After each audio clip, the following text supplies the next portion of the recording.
We're up. Hi.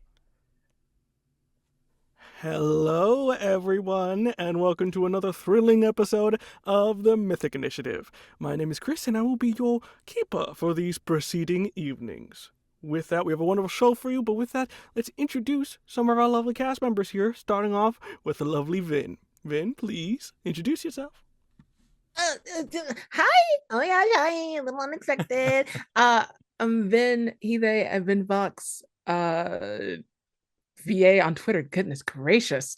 I'll be playing Heaven, she Annie, who hasn't done a single thing wrong ever. Isn't that right, Hamna? I don't know if that's true. I mean, it depends on our definition of wrong, I guess. But hello, everyone. My name is Hamna. I use any and all pronouns, and I am a TTRPG performer and producer. Today, I will be playing Misfit, who uses he, they pronouns, and Misfit is the summoned and certainly not dying right at this very moment. And I will pass things over to CJ. Hello, gamers. Hi. It's me, your favorite bestie, CJ, the one playing the best of us. I don't actually remember my character's name. It doesn't fucking matter because they're the hungry. They're gonna be the hungry one today. We're getting back in our bodies. Are you excited? I'm excited. Actually, I don't remember what the fuck else I'm supposed to be saying, so I'm just gonna throw it to our guest, Drac. Hi, I'm Drac. Back to guest returner Samuel Ashling, or I guess Lucifer's lucid dream. My playbook is the found, and I use he they pronouns, while Samuel uses she he they pronouns. And I'm very excited to cause some havoc, though from the sounds of it, all of you have caused enough havoc without me. So I guess I'm excited to probably fix the trouble all of you have caused. But yeah, I'm going to throw it over to our wonderful, illustrious GM. Thank you very much. Before we get into this particular episode, a quick reminder of the content warnings. You type !CW in that bad boy in the chat, you will see the content warnings for this episode. In particular, we have fantasy violence, apocalypse, gore, blood, familial struggles, body horror, drug abuse, severe weather, romance, and references to sexual entanglements, monsters and monstrosities, references to epidemic and diseases, and trauma. If any of these don't float your boat, there is a plethora of wonderful content out there on the internet for you to enjoy. With that in mind, my lovely Mythics, are we ready to start? Fantastic. With that, we immediately jump right back to the farm. It is slightly on fire due to a bit of the wheat from the farm that's kind of caught a little bit from just the fighting that's happened. And as you guys are kind of getting your bearings and trying to kind of relax from the fighting that's just happened, you begin to feel a pulsing headache in your heads.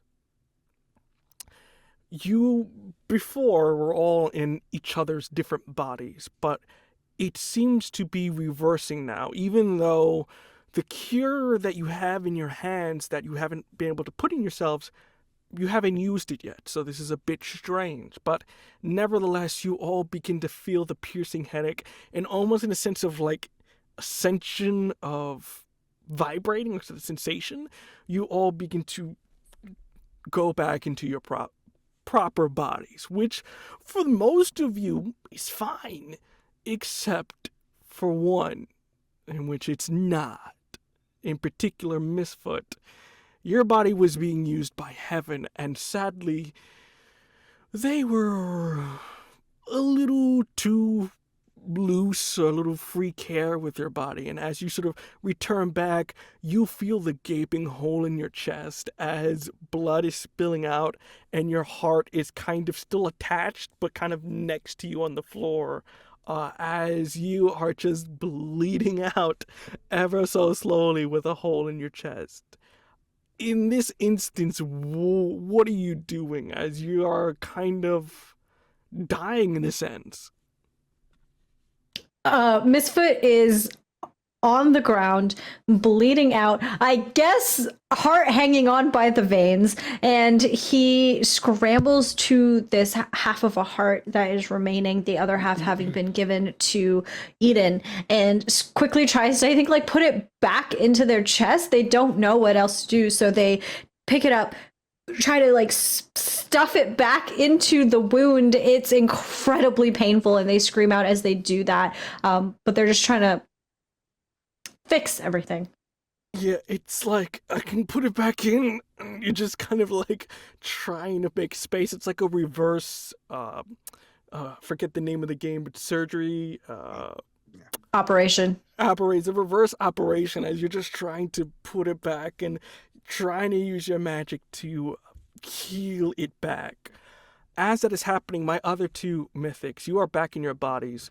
Currently, you are surrounded. Not in a sense, you're not surrounded, but you're surrounding future Tomas, as you like to put it, as you kind of shut him down.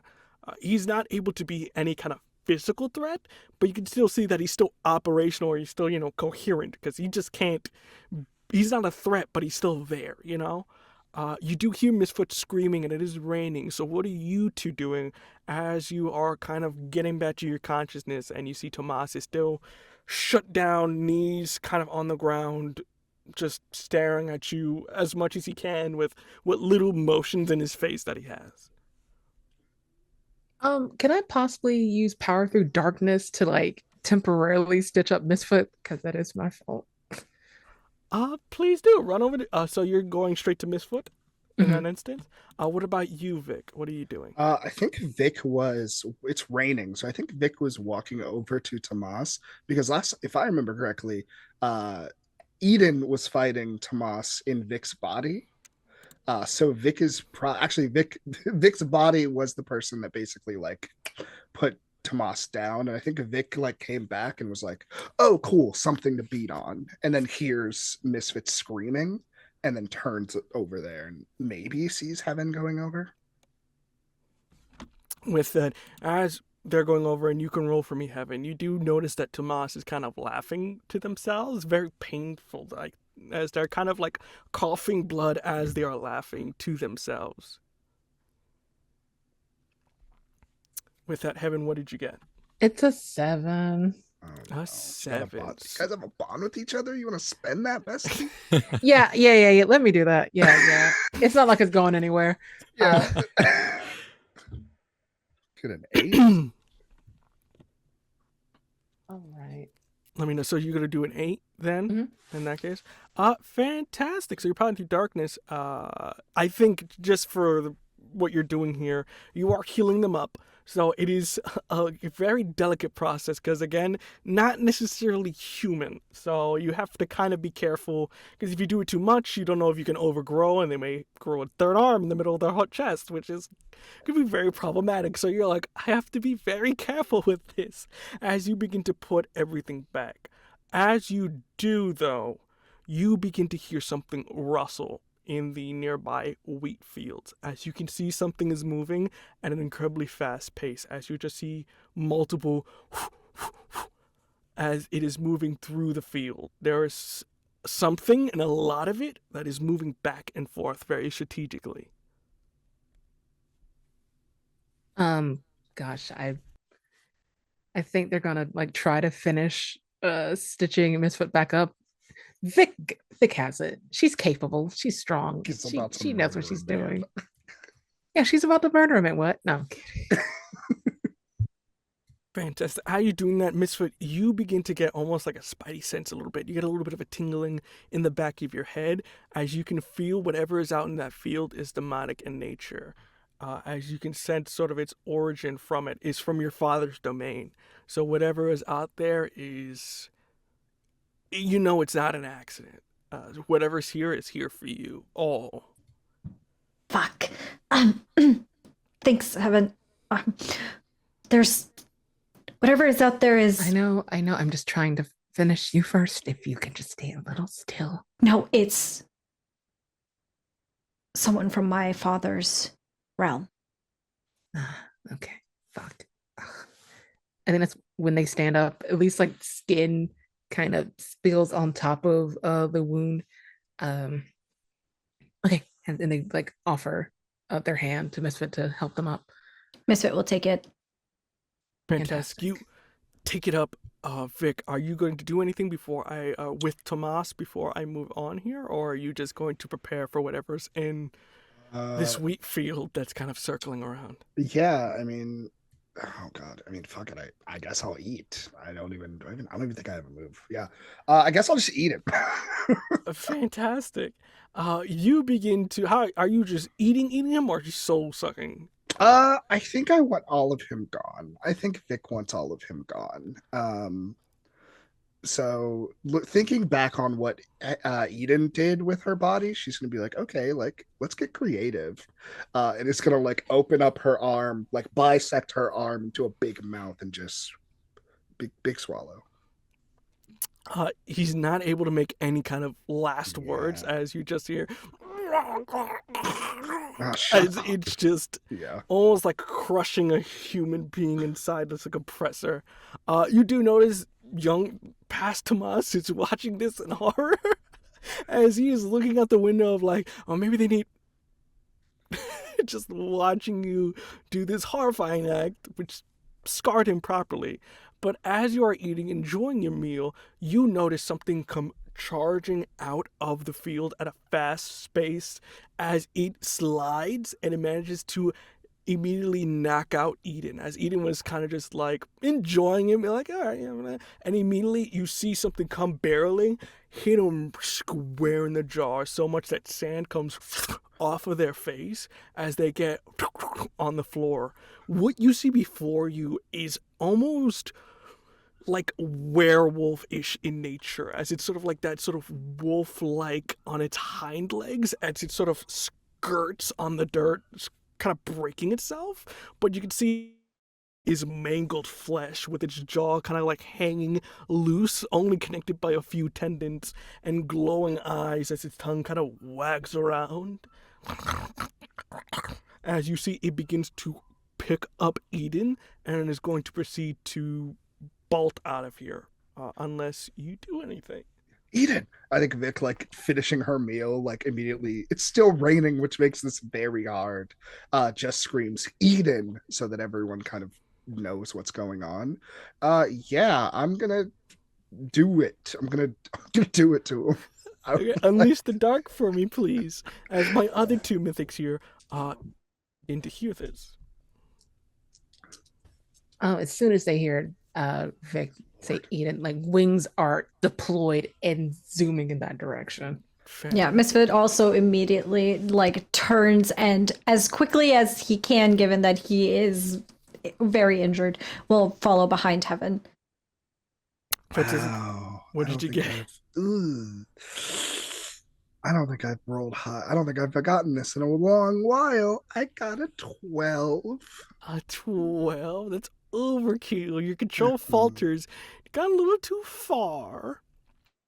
So what were you intending in this moment here? What was kind of the main thing you were just trying to get done here? Yeah, I think I'm trying to remember. I think last week, I think Eden made hands come out of my body.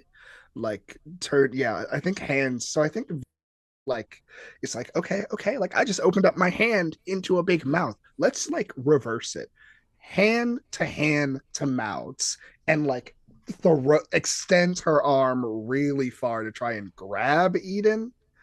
I don't know what the bad piece is. I think what it is, it's almost in a sense of uncontrolled cell growth, in that sense of like, like you're getting a little too creative here. As you see, it continues to go like a really fucked up Mr. Fantastic. As you see, it's just a combination of various body parts that it becomes so heavy that you immediately kind of like the weight of it drops before you're able to grab it, as you see these sort of zombie like hellhound and begins to go off. My other two, as you were coming through, you see two of these creatures each tackle you on the ground.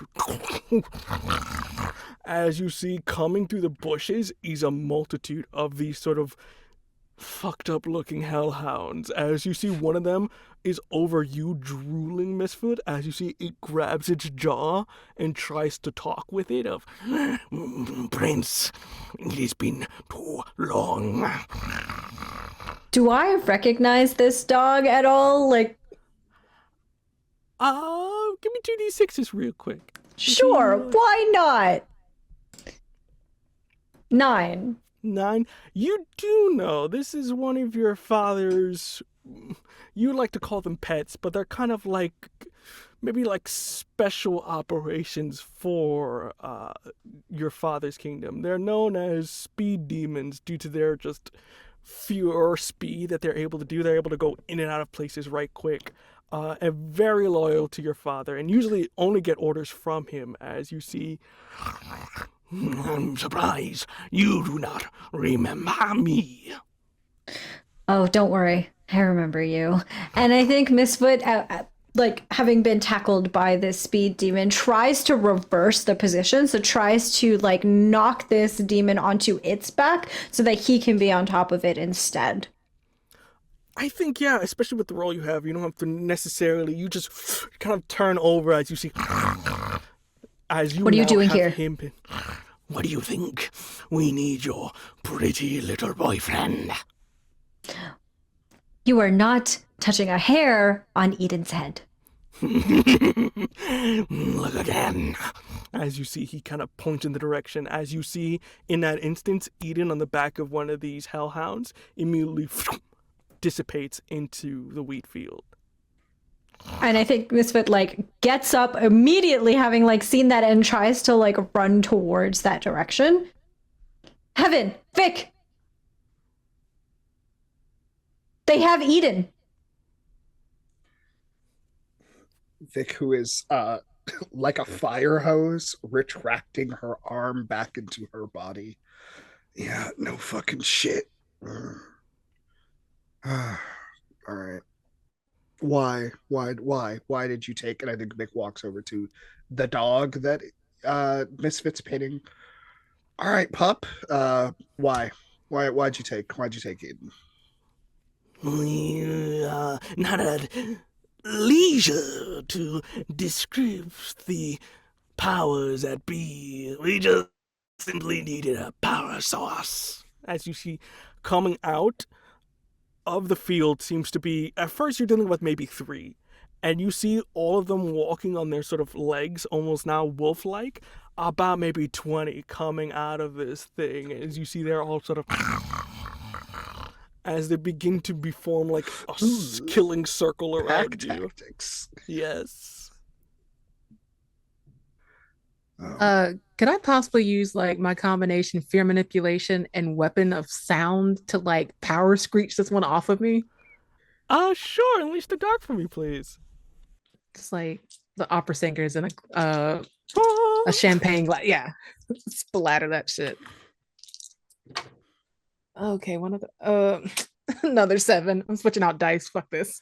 Oh. Fantastic. You try to open your mouth and you see it immediately. Its hand is freaking huge, the size of your face. As you see, it takes its hand, covers it over your mouth, and as it does, you see that it still vibrates, but it's strong enough to sustain your power as you take a condition here, as you can choose at your whim here. With that, you see that the demon looks at you, Misfit. The time is over for your pitiful world, and we are here to finish the job. Do not make it hard for us. We don't want blood all over the nice human farm. And Misfit has gotten his powers back recently. So I think having pinned down this speed demon, Misfit starts to, on their hands, they start to spark a little bit. And flames, I think, small flames at first erupt as they're still holding on to this speed demon. And it's less meant to harm the demon, because I assume that they have some sort of fire resistance similar to his own. And it's more so just a show that if there is a misunderstanding of where Misfit is at, that we can correct that. And I think as that is happening, Misfit just looks at this beat demon and says, "Oh, don't worry. We'll be coming for my father soon." I doubt that very. As you see, he kind of turns his head. You can see coming out the ground a large fire-like circle, often used to teleport various entities from the hell. And with it, you see the familiar wings of. As you see fire already out the mouth, you see Garland coming out and immediately torching any of these sort of hound-like creatures as they sort of and begin to just run away in just pure fear of this gigantic dragon that is just pretty much an active flamethrower at the moment. And you can see, specifically all of you, a number of individuals are riding on the back of it. Some of the ones that you notice first, especially for you, Vic, you notice Casey is on the back, immediately taking pot shots at whatever they can take a hit at, as you just hear just from the back of it. You also see Radu, Misfit, sort of getting off and just clawing one of these creatures in half. You see the head just flies off as he begins to just clean house. And last but not least, all of you see the very familiar sight of the individual who is kind of riding Garland or controlling their movements. You see Samuel once again. Samuel, has your appearance changed? Do you look the same? Or how do they find you in this new state as you're riding a dragon in this instance? They look very much the same. Again, like very fit, about 5'10". Still the very big hair, tied kind of tight in a kind of puffy ponytail as best they can, almost like they were trying to in some way seem a bit more tidied up. I think they're in almost like deep red overalls, a white, again underneath that, white crop top, and their classic boots. And I think over on this on Garland, they seem just to be laughing. They are just having the time of their life as they're torching these hounds on the back of this beast. It's a dragon, right? Garland. Yeah, just absolutely loving this as they're watching these kind of werewolf demons run and yelp in pain. And they make eye contact with Misfit. I think almost like eye contact with Misfit, and then they look towards their hand and they see the flames and sparks of power. And there's a smile on their face as they see that, but turn back to these wolf-like creatures and continue guiding and aiming Garland's flames. I think as that is happening, you're all kind of seeing this. You see the creature speaks one last thing to you, Misfit, as it goes, "You will not win. You will lose, Prince, and your father will reclaim all of hell for his. Mark his words." As you see, he immediately kind of goes into the thick of the wood as they all disperse from just pure fear of like, there's a dragon, we're not dealing with that. As immediately they all go away, leaving you with that thought in your head. Misfit immediately, I think, like plops onto the ground, rolls over onto his back, and like turns his head to look towards Garland and the folks that have shown up, especially looking at Samuel. And I think, Samuel, one thing as well that you notice that is different is that Misfit now has horns again. And is looking more like their actual, not full demonic form, but their sort of hybrid demon human form, with the exception that their eyes are still the same as you last saw them. Those haven't reverted back. And he just kind of holds a hand up and says, "Thank you for coming. Didn't actually think that I could take them." Samuel jumps off of the back of Garland and walks over and does pick you up onto your feet. Yes, no, I will be honest, didn't expect that many, but I'm glad we had some firepower behind it all. Are you all okay? Misfit looks to the rest of the Mythics. I've been worse. Let's just keep it at that. I think Vic is like, yeah, I'm fine, and walks past you to Casey. Casey right now is just very much, you see the manage to wound one of the demons in the legs. It's trying to crawl off. You see they pull a machete and just go as they're just cutting it into very tiny pieces of meat. As you can clearly see, they got a lot of anger in them at the moment, as they are just. I think Vic like flies over and then like was about to like maybe hug and then like pulls back and is like and kind of lets this play out for a moment and prays and hopes, and it's like, I really hope this isn't about me. Like I like in her mind, it's like, I really hope she's not mad at me. As you see, just machete against the jaw, unclench it just to make sure. And you see they turn around, very much Dragon Age, just like they got blood across them and they're just going to having a conversation. I'm just like, hey, it has been some time. Hey, you okay?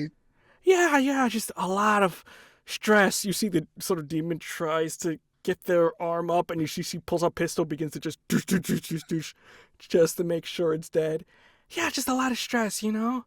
It's a lot of stress. Yeah. I mean, you talked a little bit during our weekly call. Wanna I missed you. Immediately goes in for a kiss. Okay, yeah, again, all right, still awesome. blood, but like Vic very much care. just like, I've missed you so much. As you have a sweet embrace. As that is happening there, you see Radu comes down, flies over. Wings begin to go into their body as their sort of dragonic features begin to fade away. Goes up to all of you going, well, I thought we would find you all in better circumstances, but it looks like we got here just in time. Yeah, thanks for having our back. How did you even know that you needed to be here? Why are you here, all of you? Not that I'm not happy to see you all. I mean, well, we knew you were here because Casey told us where you would be. And then Samuel is the one that brought us all together because they have some news about your dad. Yes. My dad? Yeah. Before that, I'll turn to heaven and outstretch a hand. You're Eden's twin, yes? Yes, that's me, Heaven. Hi. Heaven and Eden. Okay. And do you take the hand? Yeah, out of politeness. They shake your hand very firmly and then very noticeably check your hand as if they're looking for some kind of script that Eden had on theirs. Like, no, I guess just Eden has the script, I'm guessing. Yeah, that's what sets it apart, I guess, and optimism and hygiene and clothing and a whole plethora of things. Okay. Not going to get into that. That seems like a family thing. Yes, no, I have information on your family, actually. I suppose I'm just tend to get involved in family things.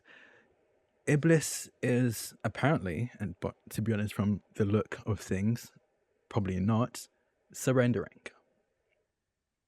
the war. Oh. That is unlike father. Yes. And I'll be entirely honest, I planned on confronting him on my own, but I did remember the promise we made. So I came to speak to you, see where your head is at. I think you see Radu kind of goes, and as well for me, we can finally do what we've all talked about, which is bringing your father down permanently. Are you saying that he's in a vulnerable state right now, Samuel? Honestly, if you want my genuine thoughts on this whole situation, I think he's lying. I think there is some other ulterior motive behind all of this. He has been on the back leg against my forces for a while now, but the last time we spoke, he promised to never let go, never stop trying, even if it costs everything. Yeah, that sounds like Dad. Yes. So generally, no. I think this might be all part of some larger plan, but if there is a chance that he is surrendering, I think that is your chance and mine, to be quite honest, to deal with things. He is leaving his domain, which means that he is vulnerable in that sense of where we can come in and maybe finally put a sword through his crooked heart. Hey, Radu. Hey, Radu. What? And I think Vic is kind of like looking over her shoulder because she remembers the last time. Vic was like, I did it last time. Let's not repeat this again. Radu. Hey, Radu, it's been a while. Let's I think Vic walks over to Radu and puts a hand on the shoulder, almost as if she hasn't been threatening this man for like the past 10 episodes. Radu, I'm gonna feed you a tip right now, right here, right now. Do not nix a. See, bet you didn't know I could speak another language. Nix a. The murder may. Don't talk about putting a sword through anyone's father and husband. Look, I don't know. Loud. You see, they take the hand off the shoulder, almost of like, what the fuck are you talking about? And he's like, I don't know, Vic, if you'll know the deal that we have, but Iblis, No, it wouldn't be considered murder, to be honest. It would be justice. But beyond all of that, and you shut up, as you see Thule coming out the corner, as you see they cut an ear of like, what was that? As you see they're coming in this direction at the moment. As you see Radu's just like, so beggeth my pardon of whatever, Iscle of whatever speaking, we're going to kill him slowly. So yeah, you're gonna kill slowly? I mean, quickly or slowly, and you see Thule at this point catches up of like, hello, young man. We haven't had the pleasure of meeting. I'm Thule. I am Misfoot's mother. As you can see, very much of like passive aggressive. As you see, gotta go. Okay, yeah, pleasure to meet you. As he's just like, okay, cool, good for you. Look, we can talk about semantics all day, but are we going to go or what? Are we gonna just hang around or? Samuel pushes Radu to the side. Radu. Oh, I always hate Radu. I think upon hearing Thule, she pushes Radu to the side and approaches her and goes, Thule, Iblis's wife? Yes, Samuel, it has been too long. Yes. You look like you just got out of prison. I mean, have you eaten? I mean, I'll be honest, I was more staying there on my own. I could have left anytime I wanted, really. Yes. What are you doing here? You've been gone for as long as I can remember. I was also too taken prisoner. It is not a fun state, I can tell you that. But luckily, we are here, and apparently you know where my husband is. I would very much like to be reunited with my love. It would have been quite some time, especially that we have a lot of condolences to share. I think he needs me by his side. So, where is my husband? Samuel turns to Misfit. Misfit is trying so hard to be small and not in here, like in this conversation right now. They're like, please, I would like to perish immediately. Vic's like, oh, Thule, ma'am. Actually, I don't actually know what we should call you because you and I haven't talked at all. Quick question for you. Please, shoot away. Now, Time is of the essence. By his side, does that have to mean like, in the royal sense, or are you okay with kind of like a nice cottage at the edge of hell somewhere? I mean, I would just like to talk with my husband. Okay, I mean, good. He's not exactly the best administrator. I did most of that for him. Your father was actually a scholar when we first met him. It was a bit of a nerd, to put it quite subtly, but I can only assume how heartbroken he is, and he's more like a wounded puppy without food. Yeah, do you know what he's done?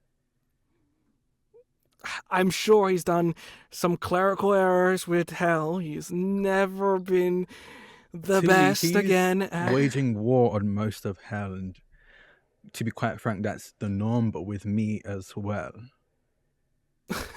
And it I seems just- losing by the looks of it.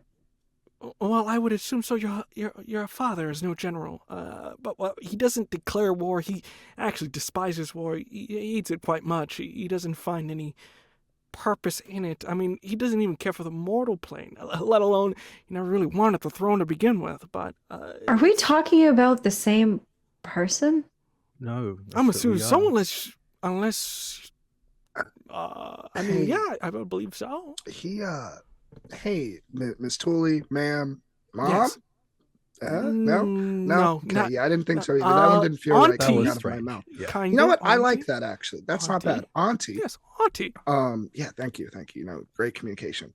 He sent Misfit here to end the world last year. Oh, I didn't even know Is that. that- Yeah, no, that happened. Like No, I'm Misfit sorry. was I think you have it back. My husband doesn't. He does. He hates No, I Oh, prophecy. no, was- no. That is the that truth. happened. I was the harbinger of the apocalypse for a while because, well, Tyr was supposed to be and Is your disappeared. Your And father's not an idiot. He does understand that harbingers die. I mean, that's kind of, they. Oh. that's the- part the- of the problem.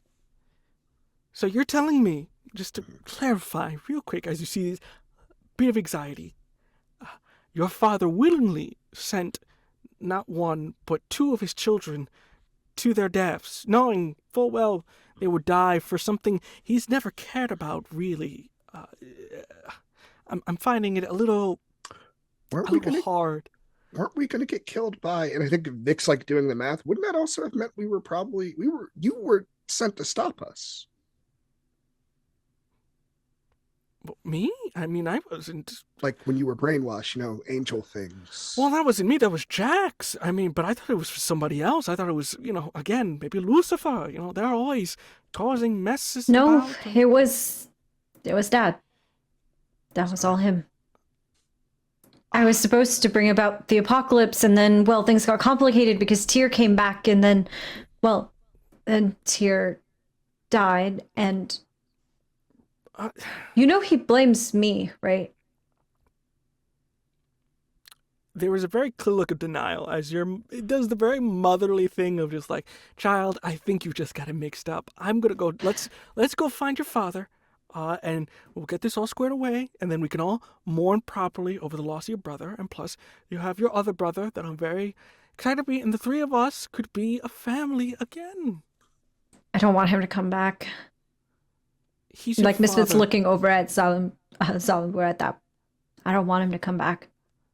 He chose to stay here he faked his own death. He chose to stay here away from the rest of us, so let him.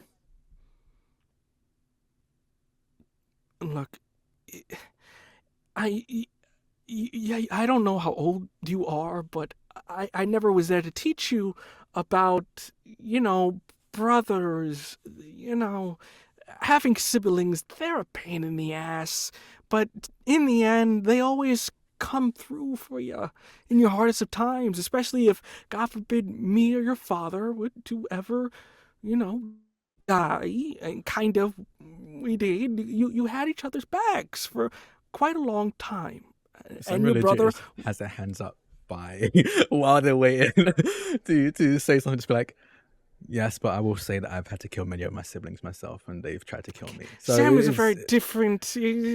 Again, we're not like those the Christians. Father pitted all of us against each other. All of our siblings. We were never taught to have each other's back. We were taught to compete with each other. I'm sorry, but I think that the man you knew became someone very different after you left. Look, okay, but we are just arguing semantics here, so please, Samuel, as lovely as it is to see you, where is my fucking husband? So I can have a talk with him that clearly needs to be had. about the raising of our children. Samuel looks at Thule with genuine like sympathy and softness.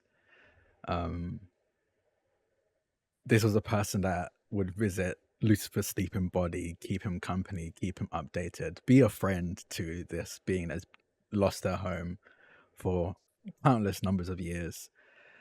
And seeing this denial is kind of sad for them to see, for them to watch.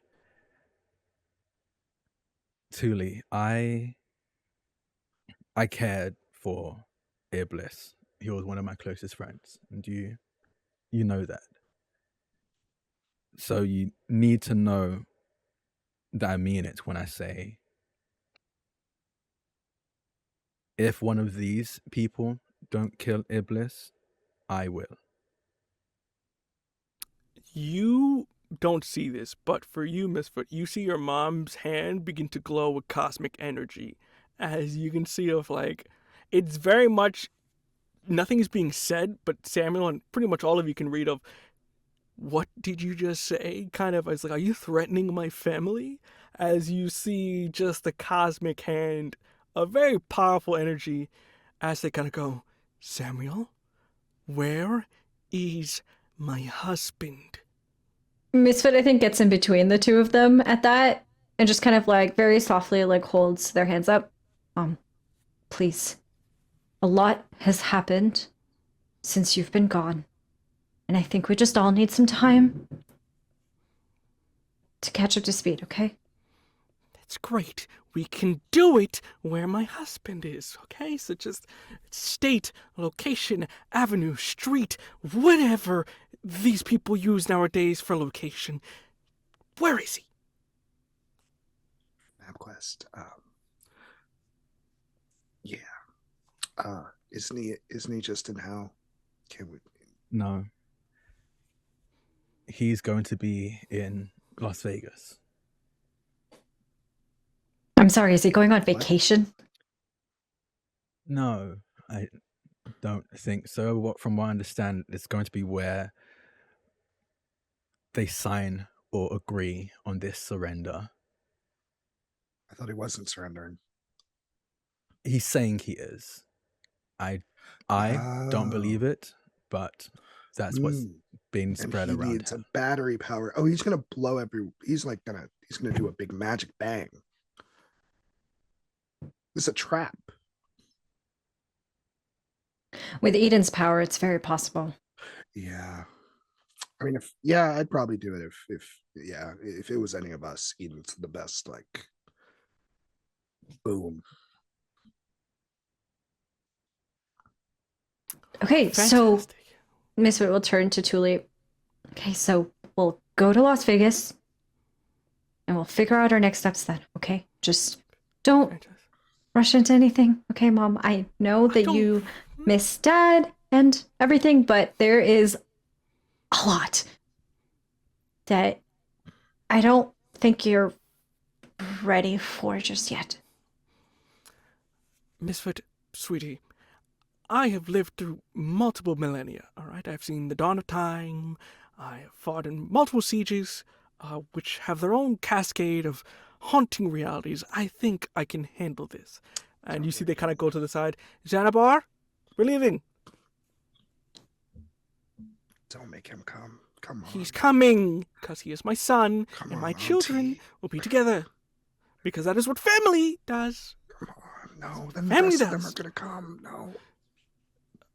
You see Xanabar just like, it's like he doesn't, he's just like, he's very much of like, it's like I kind of wanted to stay, but also it's Mom and she's calling me, and it's just like, it's that instinctual energy of just like, yep, coming.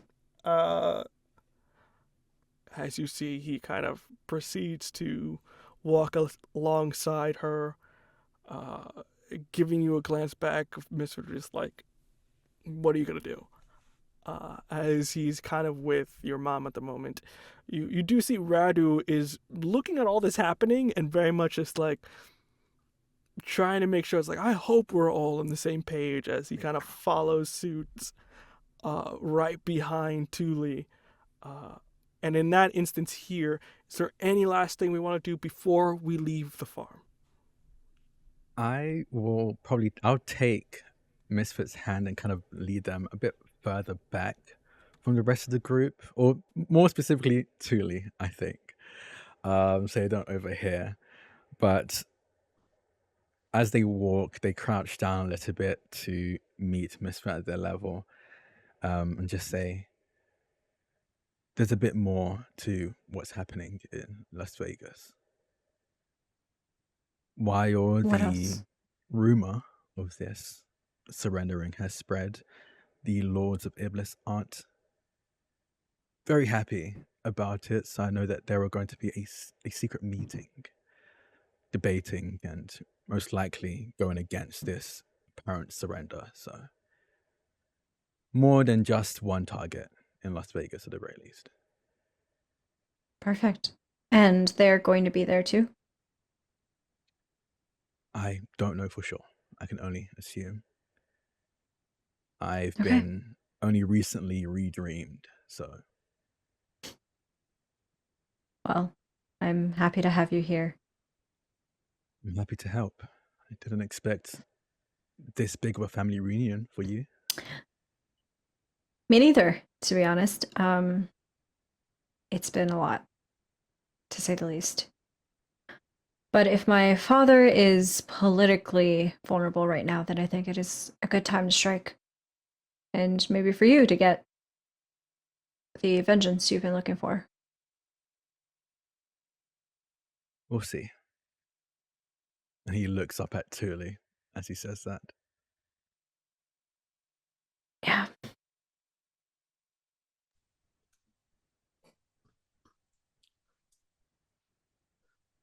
Fantastic.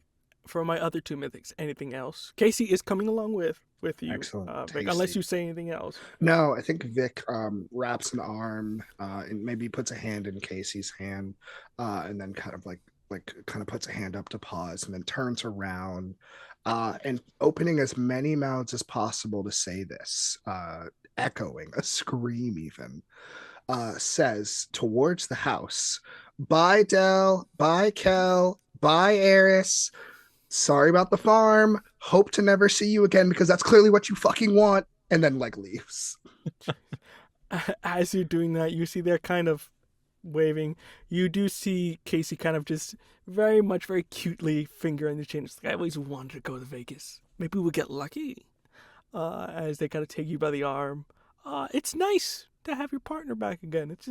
It feels very right for you, especially after the havoc you've been dealing with. As you begin to kind of walk off there.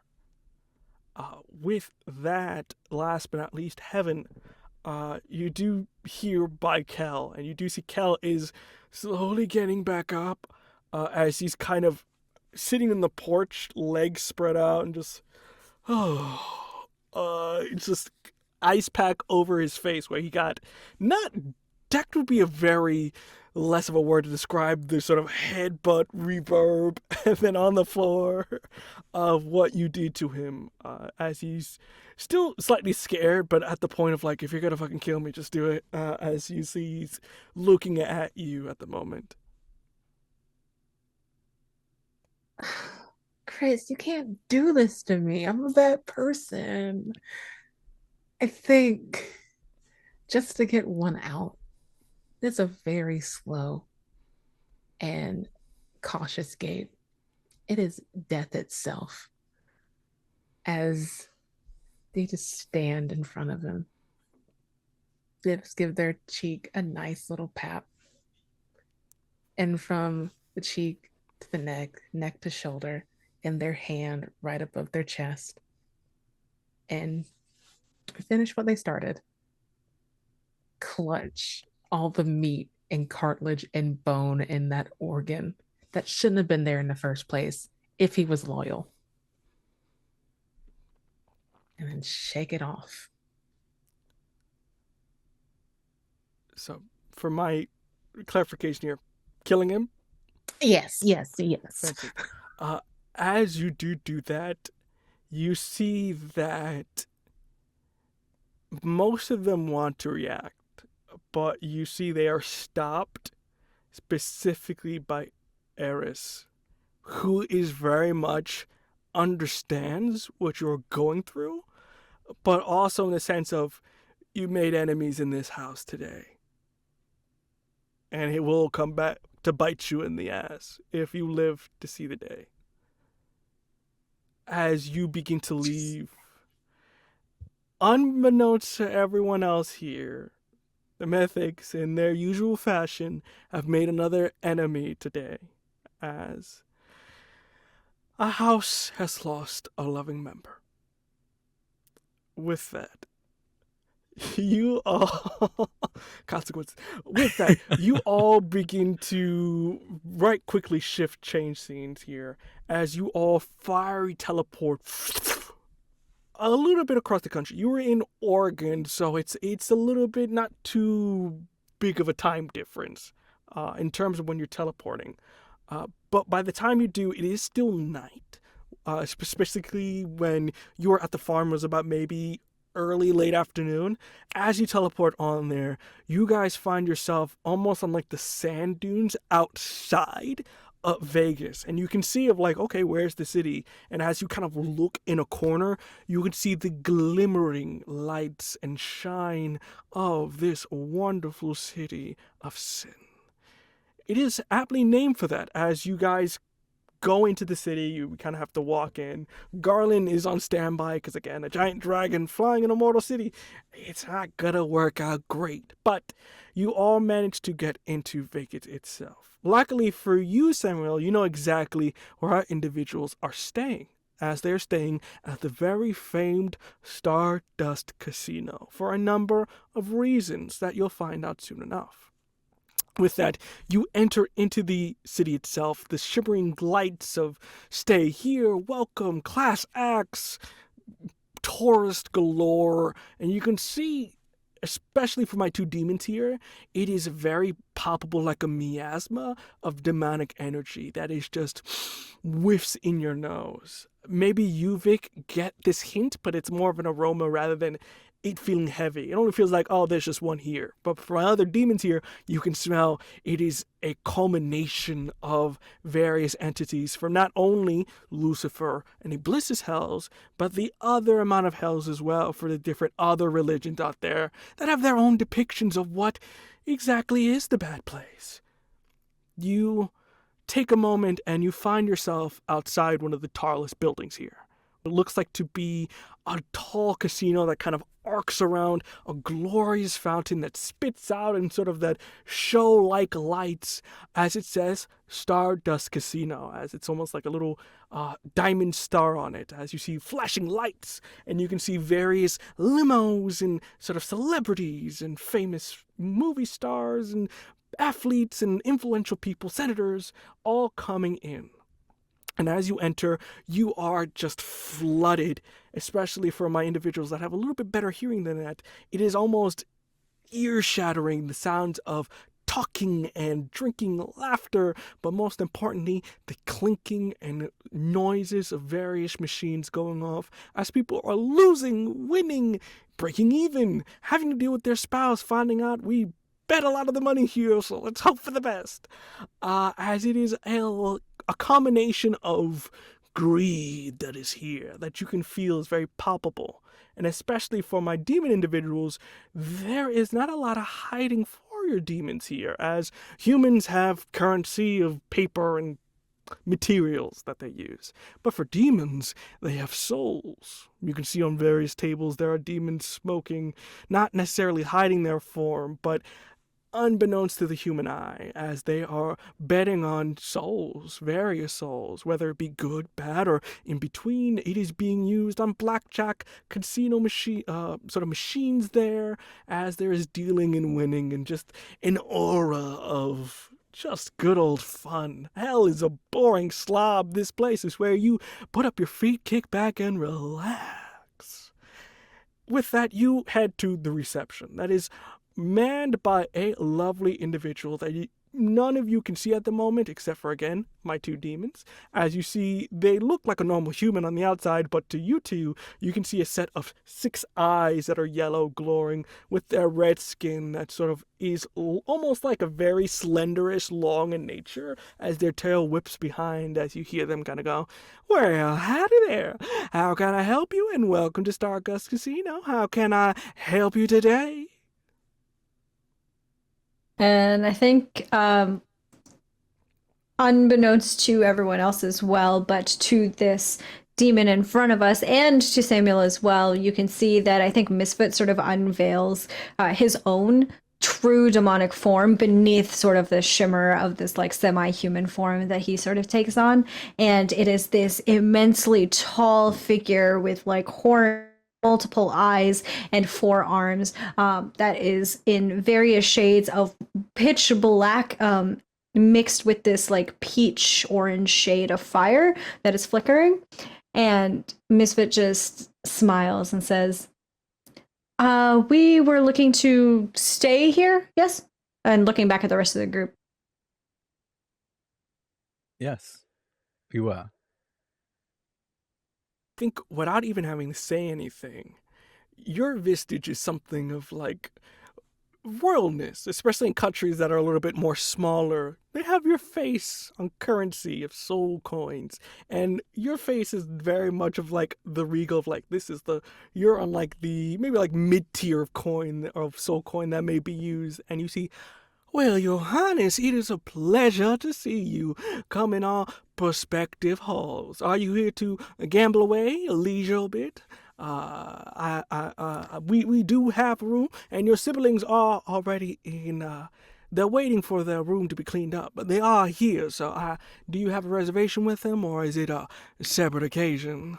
No. We are here on business, but I would prefer to have a room separate from the rest of my family, if that's okay. As you can see, and Misfit, I think, gestures to like Thule and to Salenbour, unfortunately, who is here. The rest of my family is also here. Sad to your knowledge, Xanabar is on the higher form of currency, so it's like you're on like the, you're on the lesser. He's a little bit high up. "Oh, Xanabar, it's a pleasure to make your acquaintance. I got the whole family here." And you do see Tula kind of go, "Sorry, excuse me. What do you mean by whole family? What do you, who are the other? I'm sorry. There are 2 other children. 2? Not these 2. There's another 2. Not gonna lie, I fully forgot that she would not know that there were 2 other kids. Oh shit, she doesn't. Vic is like loudly behind everyone, like, "Oh shit, she doesn't know that dear old dad got remarried. Oh no." Interesting. As you see, they look to you, Misfit. Interesting indeed. Yes, we would like accommodations of the relatively close, and if you would also let us know where this meeting is taking place, so we can make sure we come in. We were a little bit late and missed the memo." You see the person, "Fine, Danny, I will do that right quick." As you see, they are typing in the computer right quick, and you can hear just like a very digital like scream of "Arr!" As you see a key get pop out of like a mouth as it. All right, here is the key to your lovely room.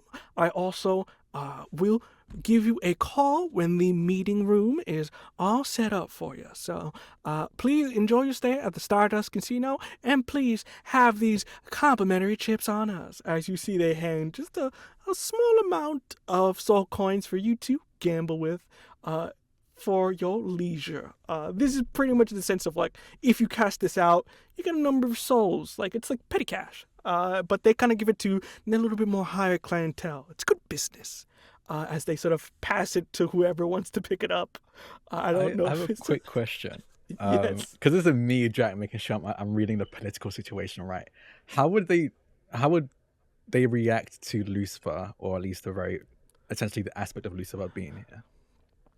I think this is very much Switzerland. This is neutral ground, because as you can see on the tables themselves, there's various, soldiers from both both different legions that are just gambling at the moment. You can still see it's like, I still want to beat the shit out of you from across this table, but it's in the sense of they're scared of whatever security's in here. It's like, hey, there are mortals around here. We can't just be picking fights, or it's gonna freak people out. And the last thing we need is the church to come to Las Vegas and do stuff. Okay, it happened before. We're not doing it again.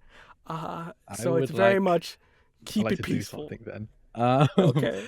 As Samuel is just very silent. It's almost for a second you almost forget that Samuel's there as they let everyone else do the talking.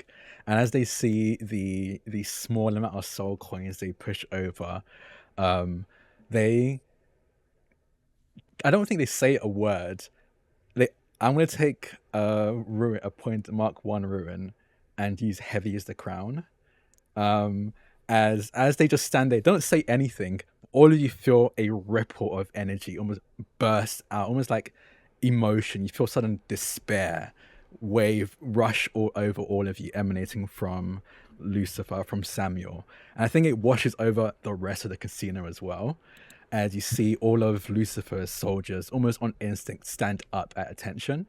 And I'm going to use heavy as the crown to say, you may always declare a harbinger knows you and the terrible prophecy that awaits you.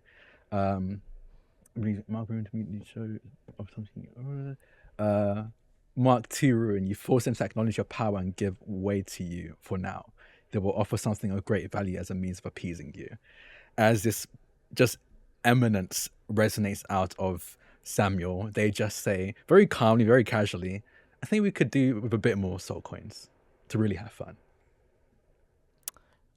I will kind of caveat a little bit. They don't necessarily stand to attention, but very much you grab their attention. As you can see, like, there's specifically one that's almost as if smoking, having a good time, and as you kind of do that, you see they sort of, with the cigar in their mouth, kind of just give a good old stare at you of just recognition of who you are as they continue to play. You see go, well, of course, forgive me, Your Highness. Again, so much royalty these days. Business is booming. Here you go. As they give a little bit of more of a medium amount. So, like a good, trying to think, it's like in US, it's about maybe, they give you $100,000, especially with how lavish they are with their... I'm sorry, you said medium amount and then said $100,000. No, yeah. Yeah. You know what? You're right. I'm sorry. I'm thinking with my human brain. Beings that have Come on, lived for bestie, let's get thousands of going. years. You think this is anything in the drop? This is just petty to them, especially for a casino. So with that, they drop it on there. Fantastic. Your room is upstairs. You can take the elevator at your please. If you need anything, use the phone and we'll send some right up to help you. With that, enjoy your stay, everyone. As you see, they kind of go back to typing on their little computer and going back to work.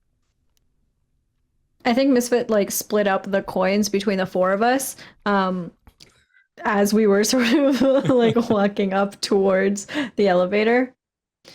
This is actually way more fun than regular gambling. Yes, no, if you haven't tried gambling with soul coins, you haven't tried gambling. Y'all gotta know how fucked up this is for me.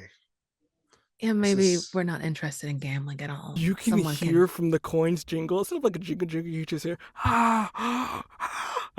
it's just the very souls that are in there. There are already people in hell or doomed to be in hell anyway. Again, no. You remember what I used to eat? This is. I mean, Do you want to eat them? Misfit gave you your portion. You can eat them if you like. And should are two entirely different questions. Yeah. Options always there. Yeah, I don't know what happens when someone eats a soul coin. I think Vic is just stuffing them in like a bag as far away from where she can't hear or smell these. It's like, no, I gave up on soul. My soul! As you just see, it just immediately dies down.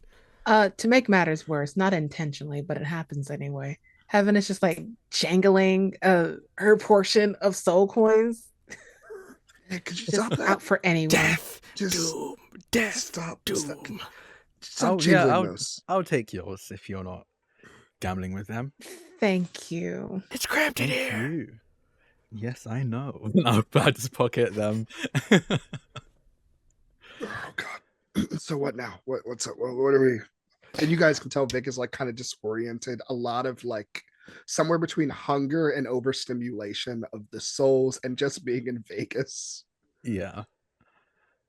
I think we regroup, right? We gather information, whatever you know, Samuel, and whatever we can gather, and then we figure out how to, well, fuck with Daddy Dearest's plan, whatever it might be, and save Eden. I refuse Yes, to I let was them about to ask about blow that. up. I seem it's a case of the twin switch out. You're the Oh, same yeah, I person. guess you didn't meet Heaven last time. No, I didn't. I don't know if I Yeah. probably introduced myself. I'm Samuel, Lucifer's dream. So, Lucifer, your great grandfather, Angel of Death. You know him? Yes, I'm aware of my lineage. Why? Yes, no, I have some.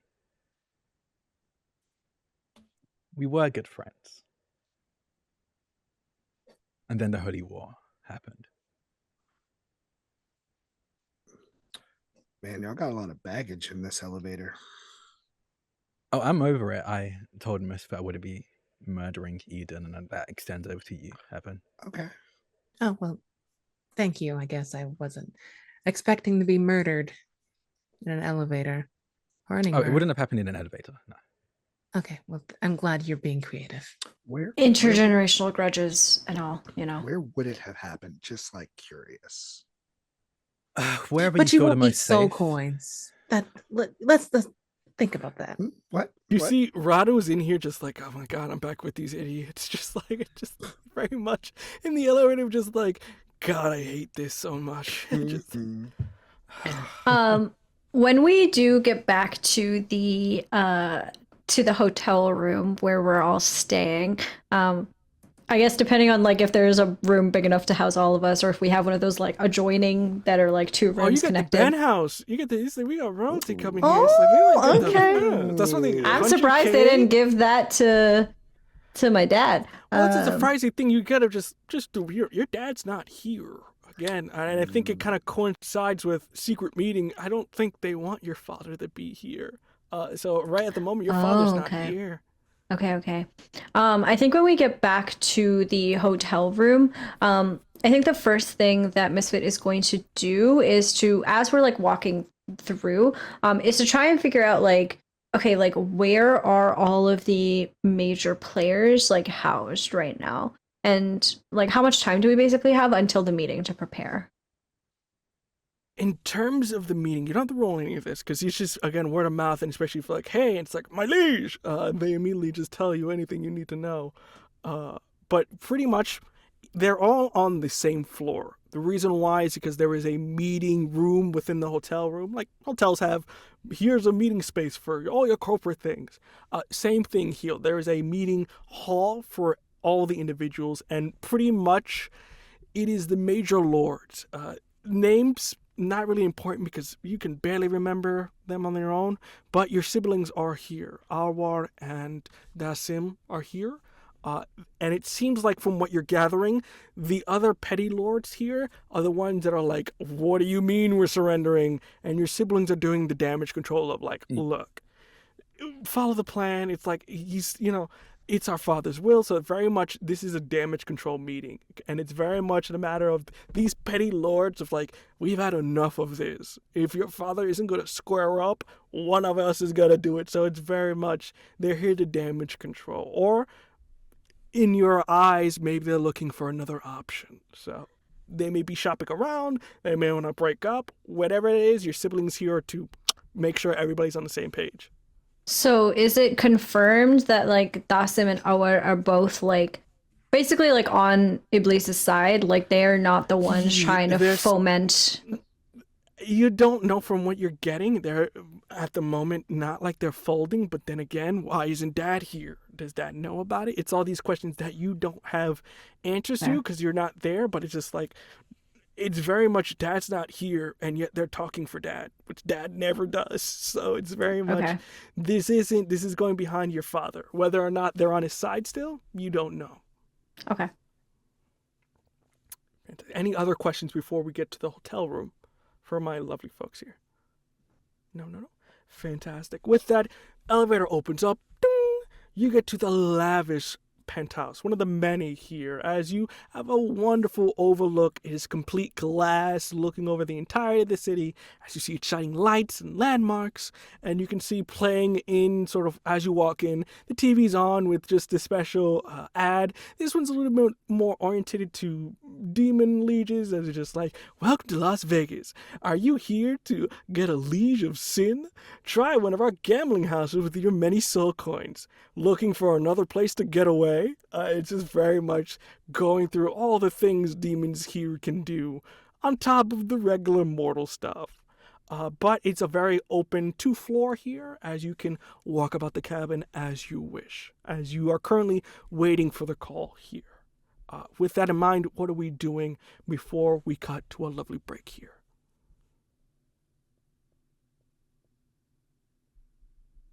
Any conversations? Any last minute?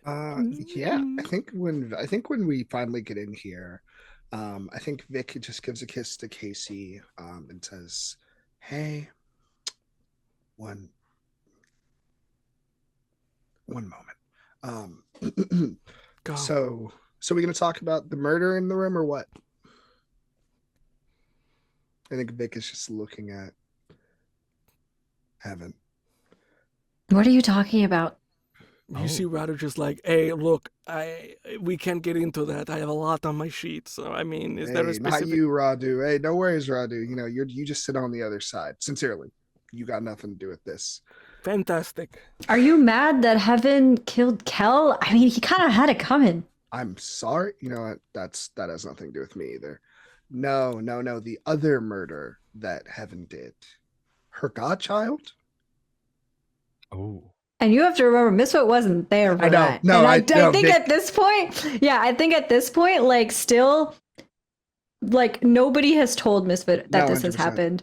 And so he looks very confused over at Heaven. There's been, and for Vic, there's been so much happening. You know, we when we were there, the murder happened, and Vic like couldn't say anything, and we left that room, and then our bodies got switched, and now we're back in our bodies, and then you almost fucking died. And I think there's this moment where Vic is like putting it all on Heaven, like a spotlight of like, you want to explain yourself, bud? I said this before, when we met Riot.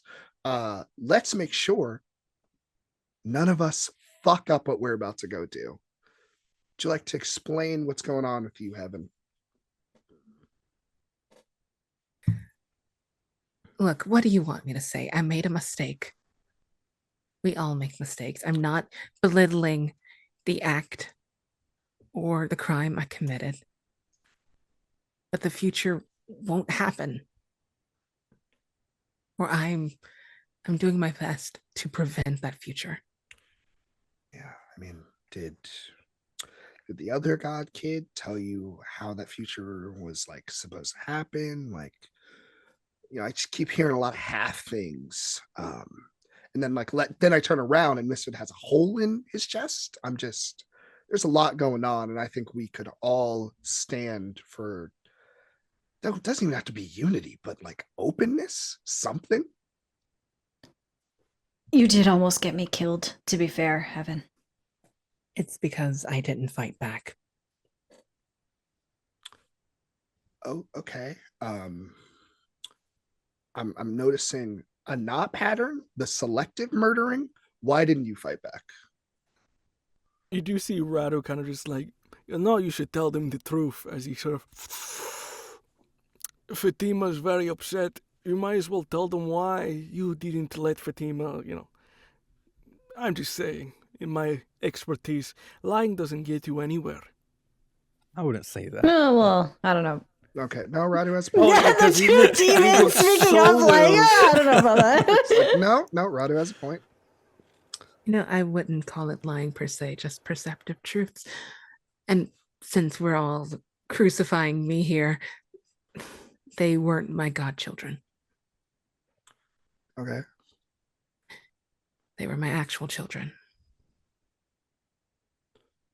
Oh. Okay. Yeah. Okay. We gotta. Wait, I'm sorry. Are you saying that you?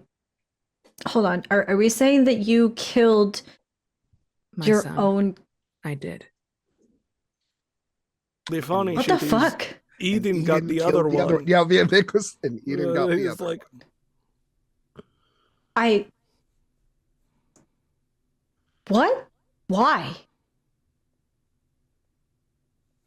There were complications in the mechanism we were trapped in, and I was unfortunately manipulated by the progenitor, Prague, what have you, and it happened. Who Eden ate. Who Eden let live when I tried to kill them. So right now, both of the twins are on my shit list. We're gonna save Eden, but you two have some shit to answer for. Okay.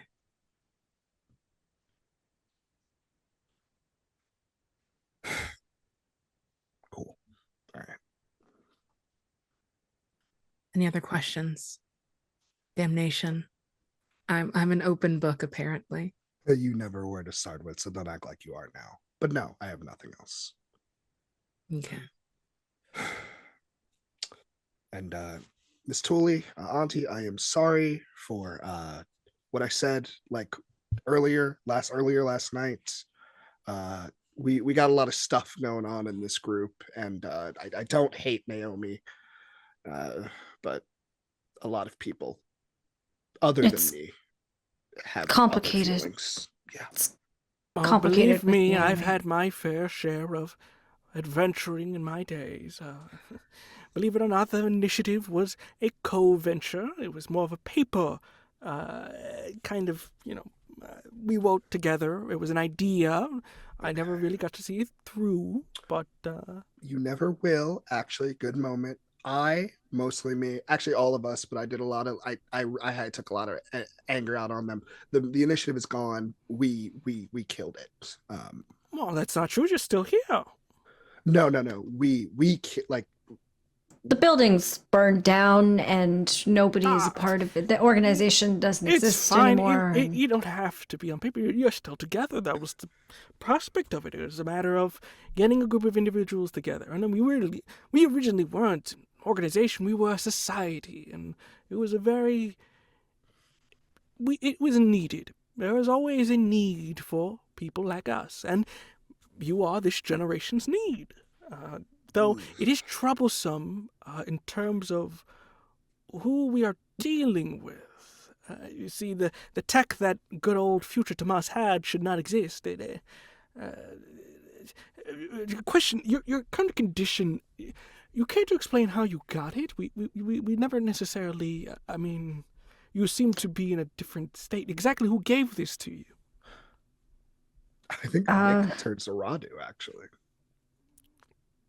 Yeah, that would be Mom. She's still alive. You didn't.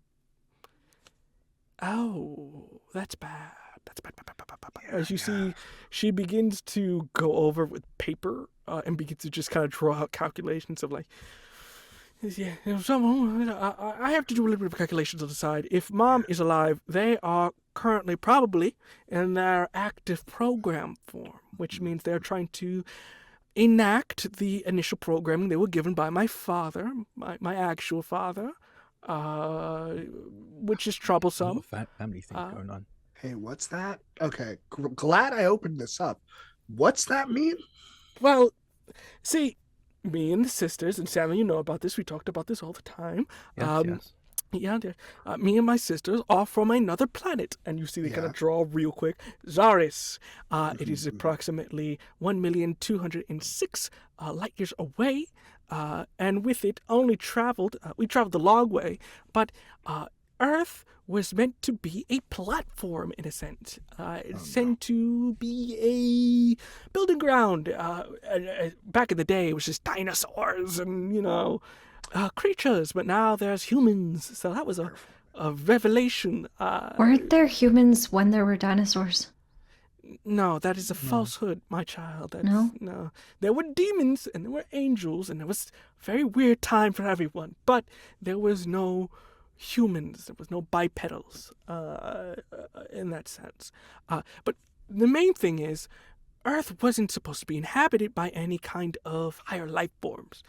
That was the problem me and my sisters came of, we interconnected, we socialed, we did human things, and we got attached. And we stopped Mom from fulfilling her objective. Problem is, if she is now about, and I'm guessing for some time, she is trying to bring, and you see Zaris on a piece of paper, you see Earth on a paper, and she puts it together. She is trying to bring our home to your home, to pretty much consume your world so ours can live again. That was the primary objective, was to use the biomass from this place to reconstruct our place, and start again. So yeah, but it shouldn't be a problem because the nanites they would need don't exist anymore. They're inside of our fucking bodies. That's how they changed us. Really, Radu? This is what y'all are doing? Do you not think that sucks? Look, don't look at me personally. I did not know we were going to be sacrificing our planet in order to do this, but to be honest, Earth hasn't been exactly the kindest place for us. And plus, you think the other planet is going to be better? We've been there. It sucks. It's not great. Well, look, I'm not like my other siblings. I'm just in it to kill your father, unlike trying to conquer the world. So I'm very simplistic in that nature. Fatima is probably still angry, and don't get me started on Demise. They are not doing great. So, yeah. It's a whole thing that is going on. But to be honest, we're not here for that. And plus, she doesn't have the necessary components. She needs a vast amount of energy in order to back it up. See, the thing is, you guys took the freaking batteries, so, she needs another power source. So where's she going to get that from? Eden. You don't think that maybe... Oh my god, how could I be so stupid? They're probably working together. Oh. Yeah. If Mom needs a battery, and my dad needs a way to win this war, well... My guy, come on. Look, again, not my department. I hate your father. I don't like anything about it. And I highly doubt your father will work with Mom. I mean, why? You're working with Mom. Yeah, because she's taking her. Okay, she has been like a mother to us. You do understand that, right? We would do anything for her. You have to also understand that's like manipulation 101. That's literally what happened to us.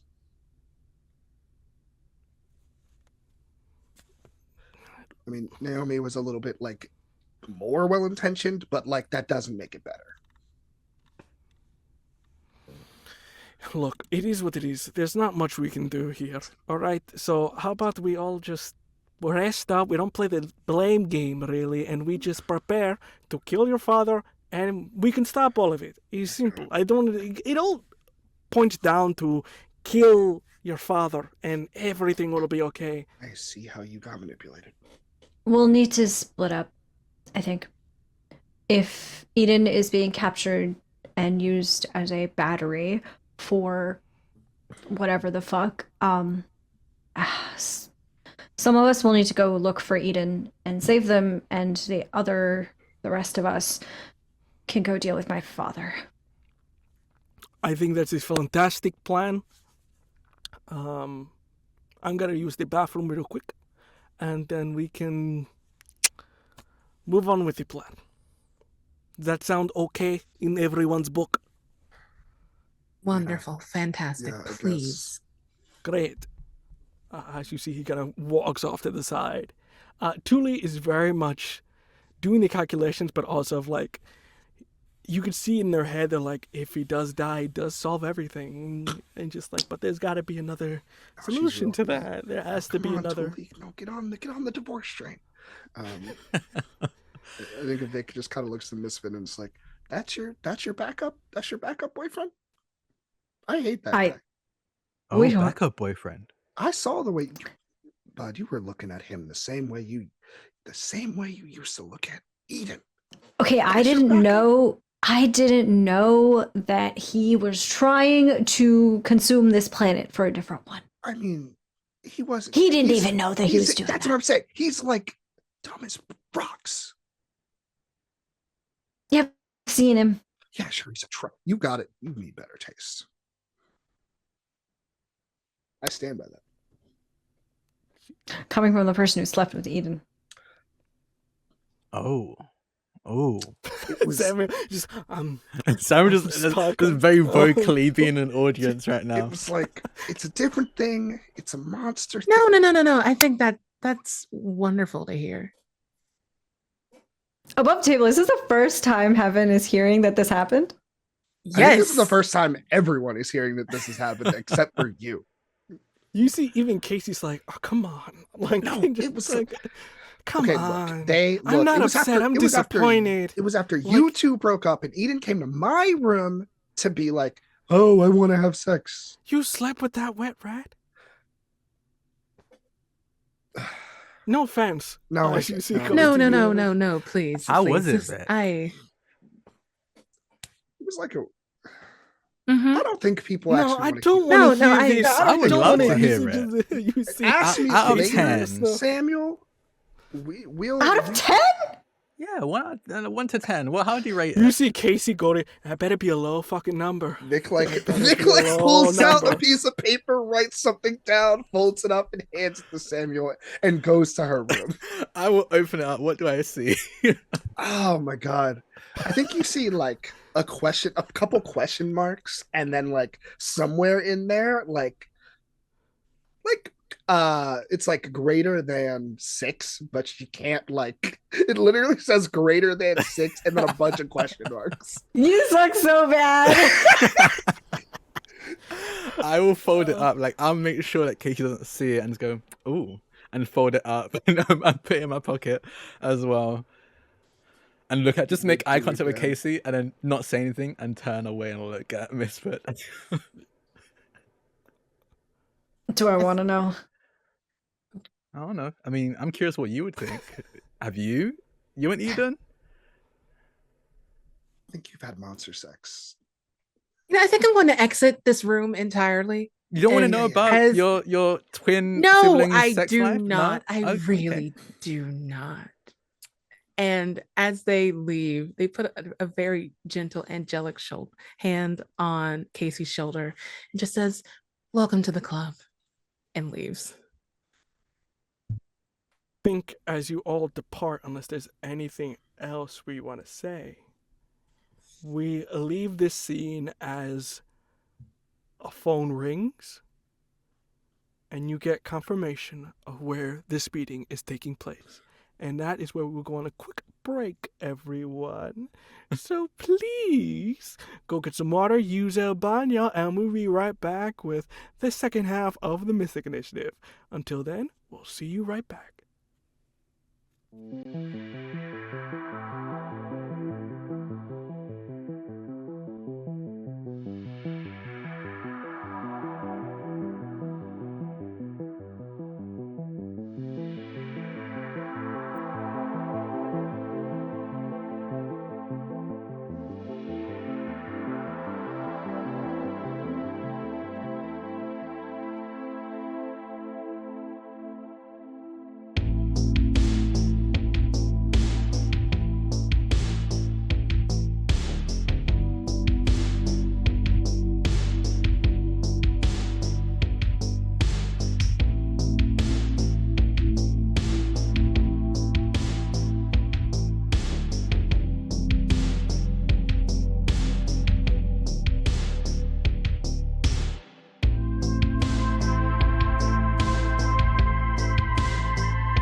Hello, hello, hello. Welcome back, everyone. With that, let's get back into this lovely episode of the Mythic Initiative. For the sake of, expediency and kind of cutting over unnecessary stuff, you guys all rest a little bit, and then you get the rune number. You get the floor, you get the rune number, you get where they're going. Specifically, they're on the 6th floor in room 612. And as you all kind of walk through, it's the normal part of the hotel, red carpet, orange walls. They're very, it's got that hotel feeling of like you're in a different place, and it's both exciting, but also like, I don't know where to go. It's a mixture of emotions on top of everything else that's going on there. I will say, in terms of people who are here, I think Radu would have stayed back because he's like, I don't need to be there, as well as Casey, in terms of we don't need to be a part of this. Tuli did come, and also did Xenabar, very much like a sad puppy, just like, yeah, ma, just very much like, yes, mother, and following suit. And with that, you guys get to the precipice of this door. Looks completely normal on the outside. It's got, that small little section, golden letter 612. And it says meeting in progress, as it's sort of like, if somebody put the letters in and slid it in. You can see it's got some random corporation name on it, like meeting of yada yada yada and associates. But that's not true. So as you're at the door, how are we going about this? Well, I would like to ask the group firstly, did we split up into 2 different groups as like an Eden Intel group and like a meeting group, or are we taking this meeting together and then splitting up later? Well, I am voting to take this meeting together and then splitting up. Okay, that's fine. That works. Fantastic. In that case, I think Misfoot will just, outside of the door, turn quickly to the group and ask, are you ready to raise some hell? Oh, I've say I was born ready, but I guess I was created ready. That's the spirit. And Misfoot will turn and will push the doors open as forcefully as he possibly can, hoping that it will make a huge racket and draw attention to us as they walk in. And they say, the king, the future king of hell, has arrived. I think you push the doors open as it slowly goes from just a regular door to 2 massive, large iron doors that as you touch, the fire begins to fade from it, giving away the illusion of what this actually is. And upon opening the doors, it is loud, but as you say, the king has arrived, it is like a mouse screaming to humans, as you can just hear in a culmination of loud noises and debating. As you can see along the floor here, you see the only source of light is the lava that is emanating from the seams around the edge to this very circular, almost like Roman Senate like room, as it is a singular like seats and tables. There's a singular table in the middle. As you can see, there are various demons of size, shape, heads, arms, legs, skin types, all arguing with your siblings. As you see, Arwar and Dasim are currently trying to get a handle on it. It's even harder that one of your siblings is deaf, so they have to sign language everything that they're doing. So luckily, their sign language does come out into verbal components as they are speaking, but even then you can see it's very taxing on them, specifically as they're trying to read lips and trying to do everything like and trying to get to everybody's needs. And you also see that your other sister they never care for politics. It's very much fuck you, yes, you, no, we're gonna talk about this. And as you do, they're not paying attention to you. The doors are open and your siblings are just assuming it's some random individual. You can tell like this, you weren't the first person to like kick down the door and be like, I'm here. So it's just very much like some fucking idiot, and they're continuing to argue with one another.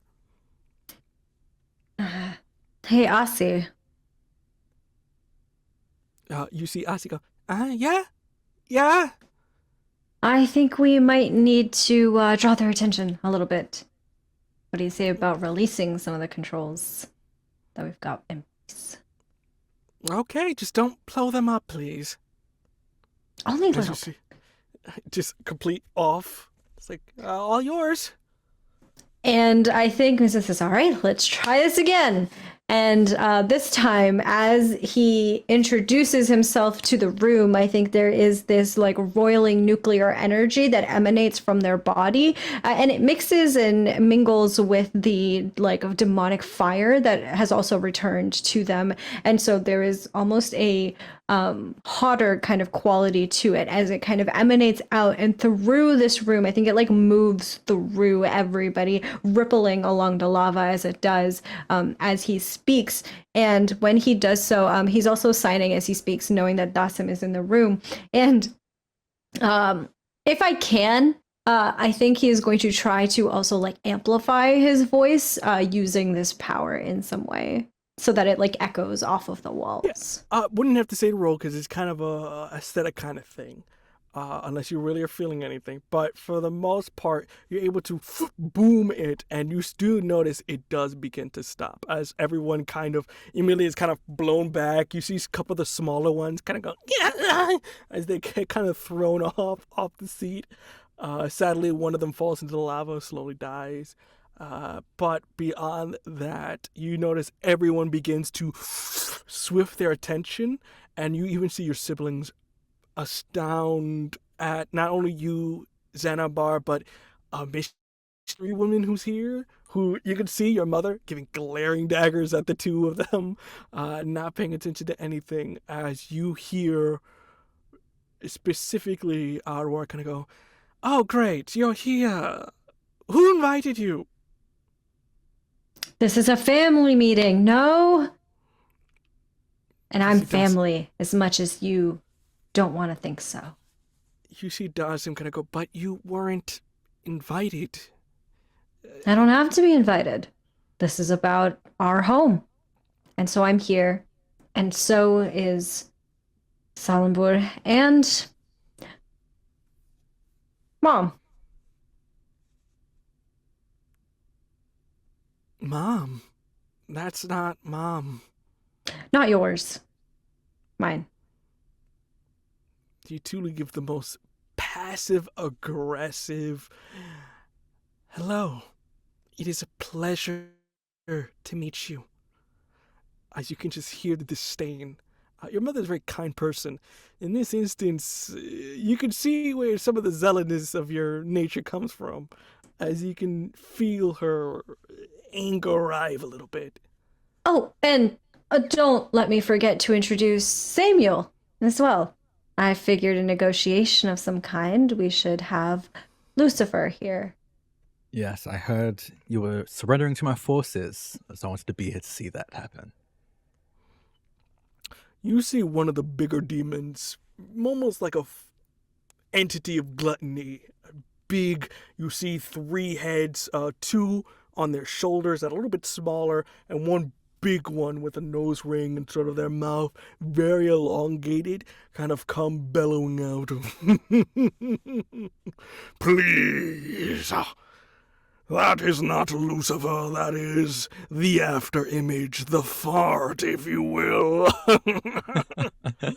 I would like to, if I can, I would like to use None Stand Before Me to kill this NPC. Please, do you roll anything, or is it just... I just mark a ruin and fantastic. describe how you visibly change to become more like the loathsome harbinger you'll become. So, yeah, he's across. How do you kill this gluttonous demon here? I will walk up to this demon, and I think this demon towers over me. You're just Why are you here? Aren't you not meant to be fighting on the battlefield? Dying an honorable death?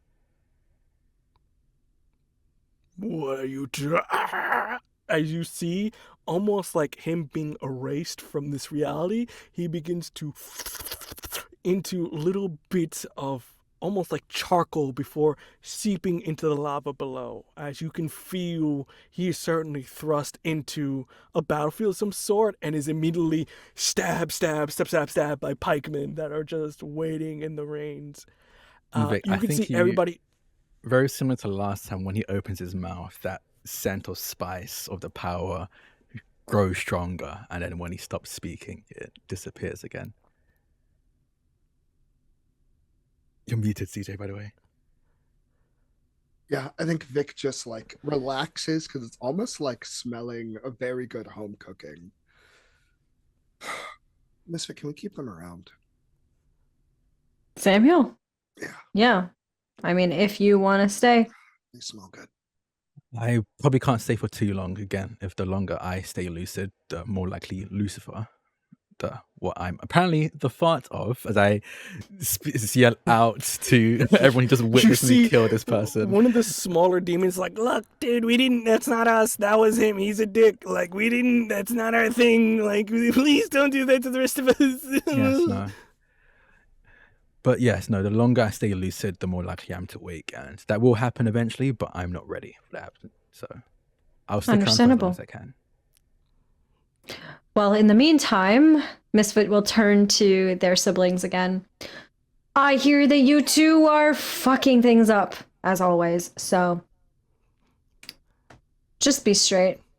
Here, what exactly did you go wrong this time? Dasim kind of goes, we didn't do anything wrong. Dad is gone a little bit. You see, they find a hard way of trying to get the appropriate signs, but what they produce is pretty much chicken, as in cuckoo. To the closest of their ability. And you see Aura go, Dad's a little bit off the rails, but we're doing our best to keep the demons from doing something stupid, because the last thing they want to do is cross Father. I don't know about that. That seems like the first thing that we should do. Clearly, and I think Misfit at this point, like, I think has been walking, like, towards the siblings while having this conversation. And at this point is, like, where they are and then turns to face the room. I mean, clearly, Father's hold on the realm is shaky at best. I mean, we're losing a war to someone who's asleep. That alone should prove to us that he is not fit to rule, and honestly, hasn't been for quite some time. I think perhaps it is, in fact, time to consider new leadership in the realm. A new guard, so to speak. Muttering. You do notice one of them, more snake-like, goes, so, you think there shall be a new leader? Care to explain or to nominate such an individual, as I see someone exiled from the household speaking for our lords? And that's exactly why it should be me. Think about it. Father is losing his grip on the realm, and who does he send out, cast out? Me. His heir-to-be. And what happened to his other heir? Died. Due to Father's neglect. Sent off to die, actually, by Father himself. As was I.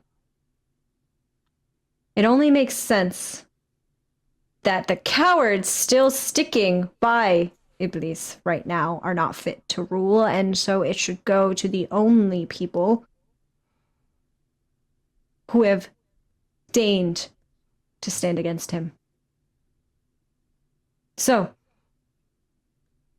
I ask you all now, will you be foolish and choose to die in a losing war? Or will you finally admit that perhaps it is time for a new era in hell? Perhaps one in which, and gesturing over to Samuel, we do not need to have these wars anymore. And I would like to use my move. Oh, please. Yes. Together we are destiny. When I seek to defy my prophecy, I declare a new destiny. Technically, it says ask each player if they will defy prophecy with you. And then I get to do stuff, so I will ask all of the players at the table. I think Misfit, as they say this, kind of look to the rest of the group. Vic steps up, because just the four of us, steps up with you and puts a hand on your shoulder, kind of in support. And of course, Heaven mirrors that gesture on the opposite side. Samuel, with just a giant smile on their face, will also step forward, and will also add to Misfit's speech, saying, "There was a time before Iblis lost what grip he had on reality, where our hells were in partnership.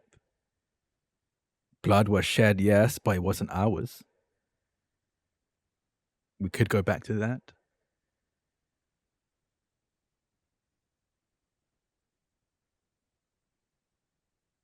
With that, since everyone has agreed, Misfoot, what happens next with your move? So I roll, adding +1 for each player who stands with me. I can't spend darkness tokens on this. I did roll a 13, and unfortunately, even with my bonds, I can't bring this down to a 10. I can only bring it down to an 11, so I'm just not going to do that, and we're going to live with the 13, which is overkill. And what happens is destiny and prophecy intertwine. I get to choose one from above and one from below. So from above is the positive stuff and below is the negative stuff. So above, I'm going to declare a new truth about my prophecy. And the new truth of my prophecy is that it is inevitable that I will take the throne. How? That's for you to decide. The one from below that I will take is...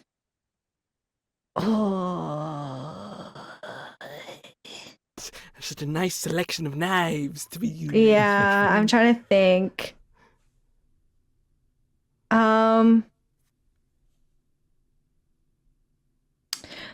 will allow you to reveal a sinister scheme that comes to fruition. I feel like you probably got something in your pocket. All right, calm down now, but I'll take it. All right, figure scheming. I think you take that in the hand, you proclaim it, and you do see one of the older demons. You can see just beard as long as can be, with various puffing of like dust of necessarily the internal organs that are very dry. As you see, yes, it's not the first time that an exiled prince has taken over the throne. Iblis took it the same way. It is not uncommon if we did it again. That is true, but this one has relations with a mortal. You see, if we are to have a new liege, we will have to forgo this little conundrum of mortality. And since Lucifer's not fart has spoken, maybe an arranged marriage between the two houses would be in our interest to secure the realm. You see one of the small things. Yeah, well, we haven't had a marriage in quite a while. It would be pretty good to have a little soiree. We're in Vegas, so we can find someone to do it of a demon nature. Is this agreeable to you, Lord? Or bachelor, in this case? Ready to settle down? Samuel turns to Misfit. I'm laughing, but Samuel... I don't know if I should roll for or something. I think, no, Samuel's great at lying. Samuel's face looks so serious and so genuine as he looked to Misfit. Man, why you gotta be like this? Hey, you gave it to me. You gave me the bullet. I think Misfit looks to Samuel, sees the look. Question for the GM, actually, before I answer.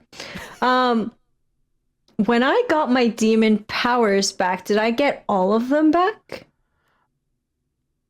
It is slow but surely. If you want the one that you want back, I will ask very simply, even or odd? Odd. Oh Even. It's not no! back. Damn it! 14. Okay, So, okay. You do not have the one, but you do also notice, even though you're looking at Samuel, it doesn't have to be Samuel. It's just a matter of like, you gotta marry someone from the other side, or we're not gonna take this. So, but it's very much, this is not like, I could finagle around maybe a few years. No. You take down your dad, you are finding someone immediately that we will all agree on. So it's like, sure, you take power, but we're deciding who you marry kind of deal. You know, it's funny that you mention a marriage with the other side. May I invite you all to think a little bit bigger, to think a little bit grander than just another hell? Think of the power that we could acquire if we were to secure relations with not hell, but heaven. And Misfit looks over at heaven. Heaven's hand is just gone. You just lost the Care Bear stare. It's over. Nick is like laughing, like holding it in. Just How badly? Actually, this seems. I think from seeing Heaven's reaction, seeing Vic's reaction, Samuel's tendency for enjoying chaos will be like, no, I agree. Actually, Misfit actually mentioned we should be going against everything Iblis wanted. They were clearly planning with not everything in mind. And Iblis did actually suggest to me a long while ago, while I slept, that I would have Misfit's hand in marriage when I wake. But because we're going against everything Iblis has said and done, I think I'm probably the wrong option here. I think Misfit is right. You should think bigger. Think about the corrupting force, the influence that we could have if we were to wed our two realms together. And this mortal that you speak of, well, is not immortal, and neither is heaven. You're muted. Now that was me above game going, why does my name keep coming up in conversation? get your name out of my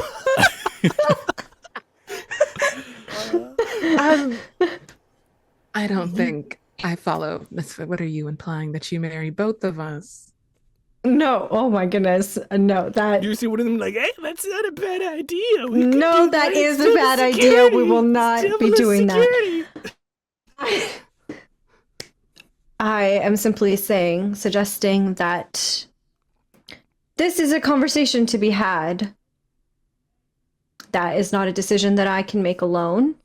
And, well, unfortunately, the bachelor in question, the marriage prospect, is captured. How can we possibly make a decision? How can we possibly secure this political alliance without them? I see. Counsel is what we need for this discussion Yes. to continue. I see. Wonderful. You are most kind and observant, Your Highness. I think you see the demons commiserating amongst them. Think, yes, but what if the royal bloodline? We don't want to, mortals. And it's like, well, by technicality. I want to make it of... abundantly clear. You're all talking about surrender, but at the end of the day, I have to accept it. I could keep attacking you all. So unless we come to terms that I agree with, and those terms will be what Misfit agrees with, you will follow suit or die. The threat is made, and you do see some of them quiver, but you do see some of the oldest of them like, as much as we fear the echo, we fear the real thing, which is here. Not here, but they are here. Lucifer's among the Quanching. Even though it's a little weird to have a floating bit around, it's still around. But from what we know from the lineage and from my knowledge, they are descendants of the Archangel, and it would really piss God off if we married a demon and our Archangel. I'll get a real kicker out of that, to be honest. You see someone... It's more than just a joke. It's a strategic political alliance, something that my father, and quite frankly, those imbeciles that claim to speak for him, have not been thinking about. I like this plan. All right, everyone in favor of our dear prince taking daddy's throne and also marrying the captor, say aye. There's a little bit of a silence, mutter. Aye. Small one go, Sharon makes it very loud, fully aware that he's not involved in this vote, but makes it very clear that that's what he wants as well. You just hear, aye, aye, aye, aye, aye, aye, aye, aye, as it goes across the room. Pretty much, there is a nay, but just a quick stare from Samuel kind of goes, no, I changed my mind, it's a yay, it's a yay, yeah, let's do it. And with that, democracy. your siblings are just like, what the hell is happening? Very energy. You're just like, did that just happen? Is a little concerned, but with that, you do notice the other demons go, well, Prince, now that we are doing a coup d'etat, as it so say, we have now to deal with your father, who is in the Colosseum. Well, that'll be easy enough with all of his forces turned against him now, won't it? We will devise a better plan. I would suggest you find the quickest way to hell. There should be a portal nearby for you and your friends, so feel free to use it at your leisure, my king. And the captive, where is he? I assume near your father, if it is the pet that we all assume it is, and for some reason a descriptor of a wet rat, I will assume it is with your father. They are not a pet. Wet rat is fair, though. And I think Misfit will turn to the group and will sort of give anyone an opportunity to sort of say anything or talk to anybody before we head out. Luffy's walking around being really annoying to any of the lords. Just like grabbing any like cups of coffee and drinking and goes, oh, gross. And Come on, man. pulls Come it out. on! Yes. I think the last person to get a say is your mother, who takes the stand. Kind of goes, Lords, one more amendment to this new arrangement. Even though we are coup d'etat-ing my husband, I would formally request that he be spared from any lethal punishments, i.e. death or banishment to one of the many realms of suffering. And you see the demon's like, are you kidding me? He's gonna kill us all if we let him live. He's like, yeah, he's gonna kill us. He's a very vengeful man. Please, my lords, Misfit, please, assist. Your father is not a very dangerous man. He is a man overcome with grief. So please assure the lords you will not kill the father. Your father dying is not on the table. All your siblings look to you as you have pretty much now become the de facto head.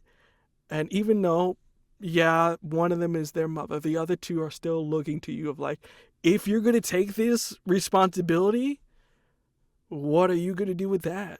As you can see, that's still in the back of their mind of, we'll follow you, but when it comes to Dad, we don't know what to do. I think Misfit looks to Thule and then to Samuel and the rest of the Mythics, looking for some sort of guidance of like what he should do.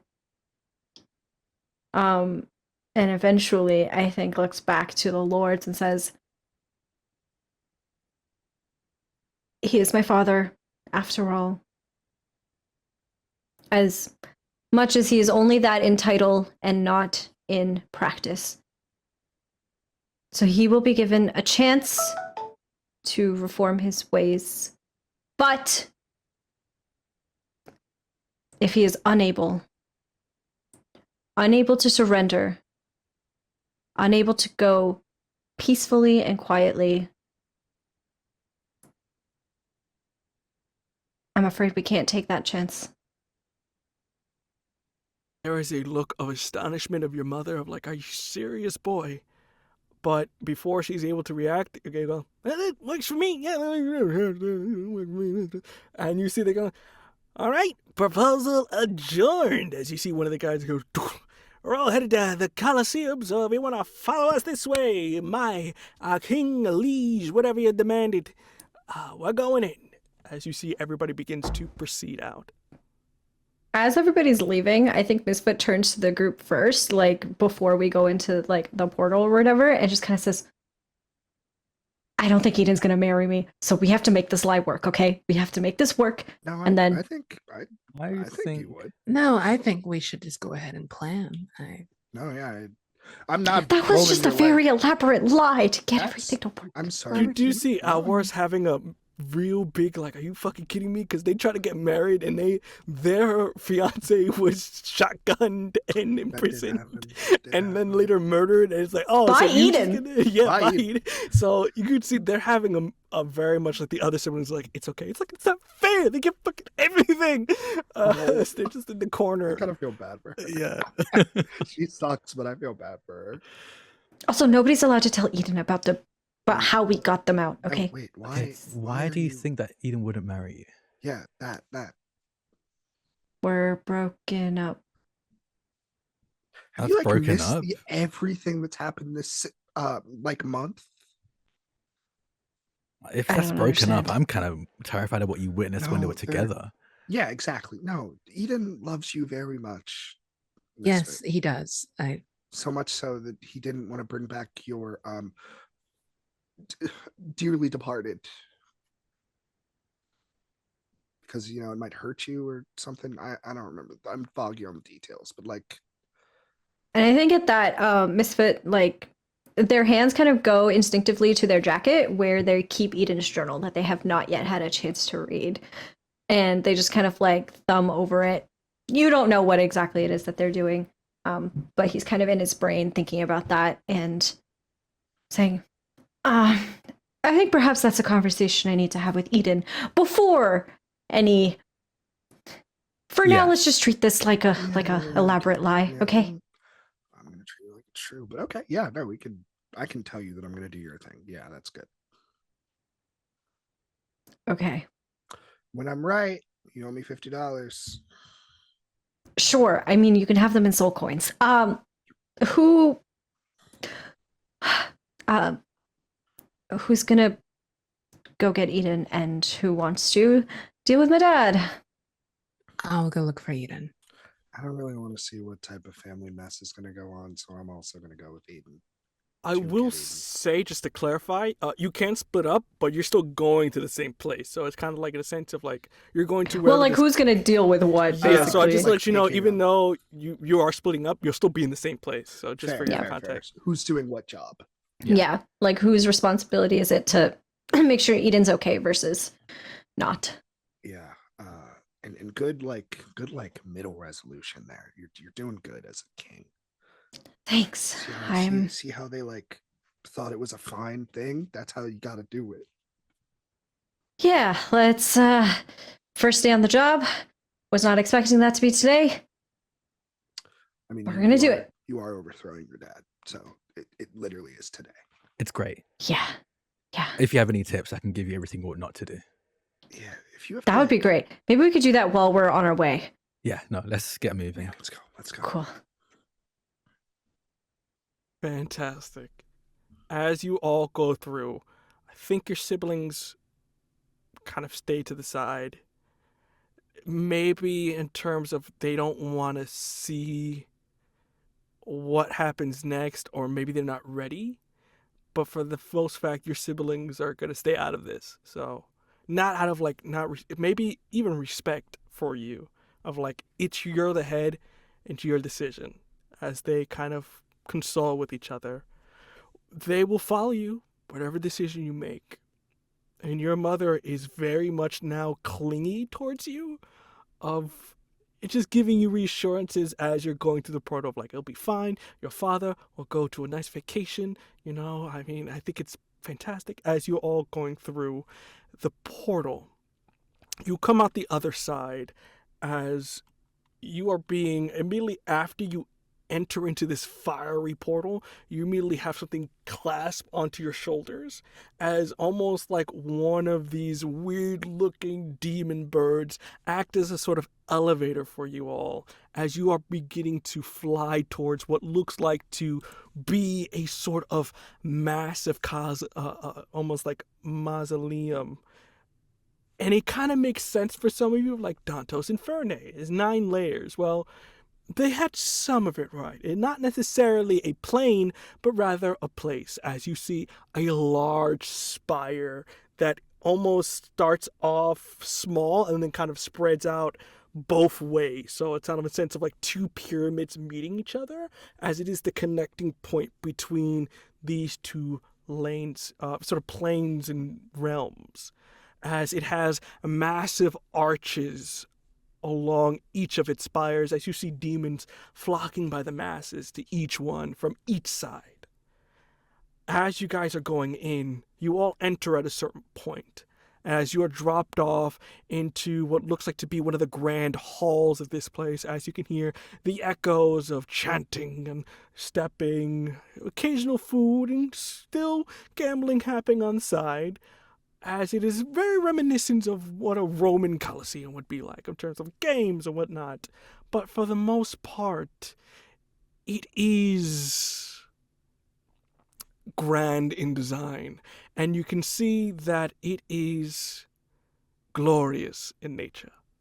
With that, how do we want to split up here? As you guys are kind of, all right, we're here, we have our objectives. Do you want to split up now, or do you want to split up later? I think we should maybe split up when we see Eden. I feel like there's going to be, I think Vic's probably saying this. I think Vic's like, I think there's going to be like a moment where we like, he's like the battery, right? Yeah. I mean, that's what we think anyway. Or you goad your father into telling us where he is, and if he doesn't say anything, then we'll go figure it out. Also, hey, Misfit, you're definitely gonna have to kill your dad. Do you want me to like intercept your mom when that happens? Yeah, that might be a good idea. Okay, cool. So I have 1 foot in the If she could just not watch. Yeah. She's definitely gonna have to watch. She's really stubborn, just like Naomi. Yeah. And I think Misfit like turns to Samuel. Maybe it could be you instead. Samuel just nods. Doesn't say anything, just nods. Okay. Then let's go. Fantastic. With that, splitting up here, so as you 2 are going in, are the other 2 splitting off? Yeah. Fantastic. Yeah, when we see Eden is when we're gonna split. Got it. You enter in, and it is almost like infinity upon rows upon rows upon rows of demons from various, gluttony, sin, greed, various types of specific in terms of what they devote themselves to. But in the center, you see an image that is both impressive, imperial-like in nature, but also daunting, as you, Samuel, feel something in your chest. As you can see, in the main table seems to be the main officials doing the surrender. As you see, there is Iblis' side. As you see, your father is there. He is stately. It looks like he's kind of groomed himself. He is doing his best to put his best face forward. And you see on the other side various of Lucifer's demons. As you see, almost like a floating bed of sorts, Lucifer, almost in a terms like hospital bed-esque of like it's slightly bent so that they're kind of participating, but they're not really lucent in that sense. As you can feel that the closer you have gotten here, or the closest you've ever been, you can almost swear you see an eye almost slightly open. As you feel that your presence is almost awakening them the closer you get. As you put that in your back of your mind. At the moment, ears are signing, and one of the Lucifer demons kind of gets up. As you can see, we have found agreeable terms for the surrender of the kingdom of Iblis and the division of various lands to the coalition of Lucifer. We have the document here for everyone to see and to revise once more, and I leave the chair to the Honorable King. You have the floor. As you see, very creepily gets down. You never seen someone stand up creepily, nor have you ever seen anybody settle down creepily. As you see, Iblis takes a moment. You see he has notes or something as he gets up. My fellow demons of my realm, as you know, we have fought a war that was not of my own making. I tried my best as your king to do what needed to be done to secure our land from invaders. You see the Lucifer side kind of goes, okay, that's kind of like a weird way to do a surrender speech, but okay. And he kind of let him speak. I ask you, my proud countrymen, as he kind of beats his chest, who are we? Generally, who are we? We are demons, yes, but that word has such negative connotations to it. It does not describe what power we have in ourselves. We are going to fall to Lucifer, to the Christians. Is that what we're going to do? Please. As you see, he slowly, menacingly turns around and grabs the treaty. This parchment is an affront to everything we stand for. We saw God in our book, and we spat at his face. They simply cowered in his light. We saw the light, and we did not hold back. We were stalwart. As you see, he begins to rip the paper as you hear various even one of the demons, goddamn! I am the king of my realm, and we are not simply to be traded with. As you see, something mechanical begins to open up. As it is more alien in nature, as you see something form over his almost chest as a cross-sectional, as almost like an axe, almost like an X formation, as something wrap around and then secures. As you see what looks like to be almost a small sun begin to form in the middle of his chest, as he slowly begins to rise. You see, all of you, from various pillars begin to erode, slowly moving back as you see Tesla coils begin to... The doors behind you close. My fellow legions, you do not simply think your king would fall for a trap. No, I am the one who traps, for I am not some petty lord of some petty kingdom in some petty little backwater. I am Iblis, and my word is law. As you see, he clenches his hand, and you start to see it. You see various lightning bolts begin to... as it hits one of Lucifer's demons and completely eviscerates them, and their energy begins to suck in, feed right into the sun that gets slightly bigger in nature. and you can see all the way up, almost in the terms of almost like an ornament or part of like the decoration, you see Eden laid out. As you see, they are completely sand-like and having everything from their body being torn asunder. It is almost like they're being de-atomatized rather than being torn apart, which is excruciatingly more painful than what you realize, as it is now just pure panic. To be honest, they're panicking, and you can see the petty lords of the hell that was on your side, Misfoot, kind of look to you of like, okay, so your father took a different direction, so are we killing the enemy? Are we helping the enemy? Are we escaping? What's the plan here? As they're just like ready to go on whatever we choose here. It's like, we can kill them, they're right there. I think Misfit transforms into his full demonic form, plain for all to see, and will step out. I think we had been kind of like in the back, just like trying to pay attention, trying to find where Eden and everything, where everything is, where everyone is as well. And at this point, when we know that Eden is up there trapped and we are seeing the extent of Iblis's powers, Misfit stands forward, or floats forward really more so, and allows this nuclear energy to start sort of emanating slowly from his body, and says out loud to his father, "You don't deserve to call yourself a king. And so I'm here to take your crown." What you get in response as the camera zooms in from his back, you see the slowest, most menacing kind of back turn as he looks towards you. Not even giving you the respect of looking you in the face. The prodigal son has returned. The prodigal son has brought your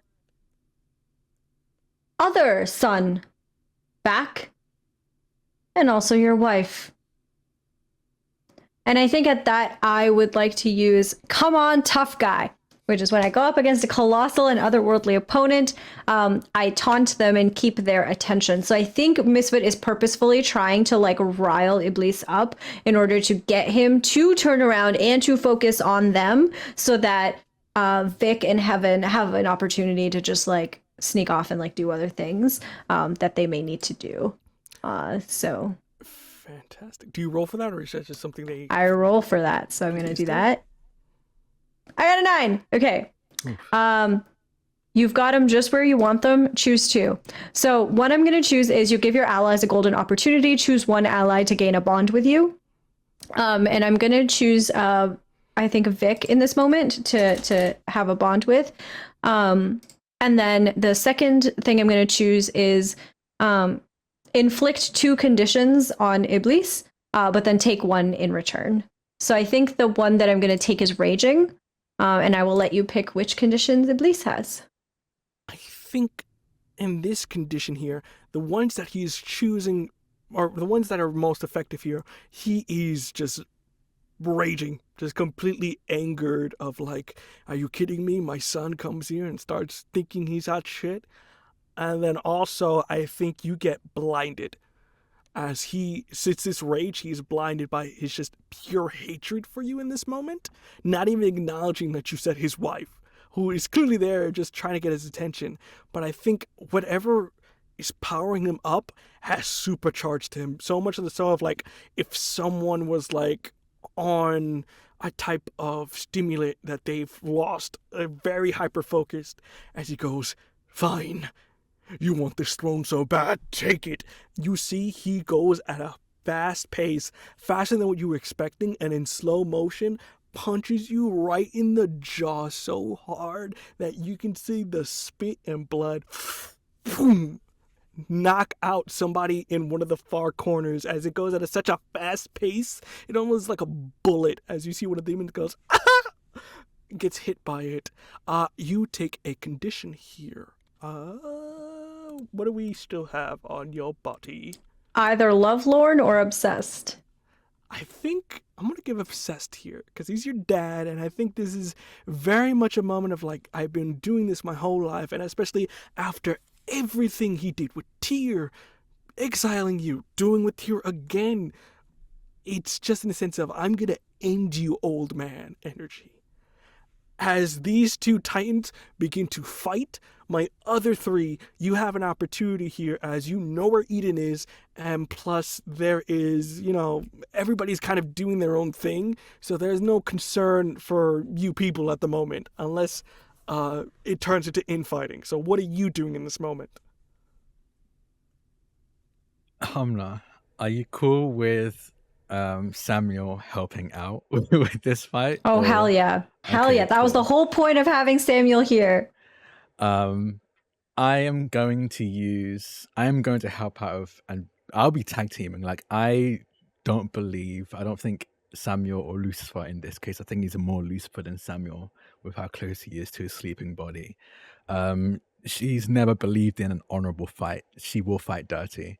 So seeing how focused Iblis is on Misfit, he's going to use that as an opportunity to start getting in sucker punches, very unfair blows to this man as he fights their child, their son. Fantastic. Almost like very Dragon Ball Z style. You push yourself forward with the momentum, and with that, you not only tackle him, but then with that, as you're tackled, you gut punch, until the point of like, you can see it's going, until you see that it slowly begins to like die down. Very much of like, it almost like at a certain point as it's hitting stone, and he goes, Samuel, welcome back, as he headbutts you in response, not taking a condition, but just reacting in the moment, as now he's 2v1ing, even though it looks like he can manage. For my other two here, what are you doing as Homeboy is getting tag team right now, and Eden is still up there being slowly torn apart? I have a bad idea. A good Fantastic. idea. Vic understands, is of the understanding that Iblis is using Eden like a battery right now. So I think Vic is going to like speed fly upwards, and kind of like reach into her clothes and pull out, oh God, what is it? Our vials, like our, say they're probably like what, syringe, like the Cure. The Yeah, cure, Cure. Yeah, you basically. could put the Cure. Yeah, and Vic wants to stab Eden in the chest with the cure to basically like cut off this supercharged like just stop it from the source. Yeah, got it. So that's what you're doing. Heaven, what are you doing? Or are you waiting for whatever happens here to follow next?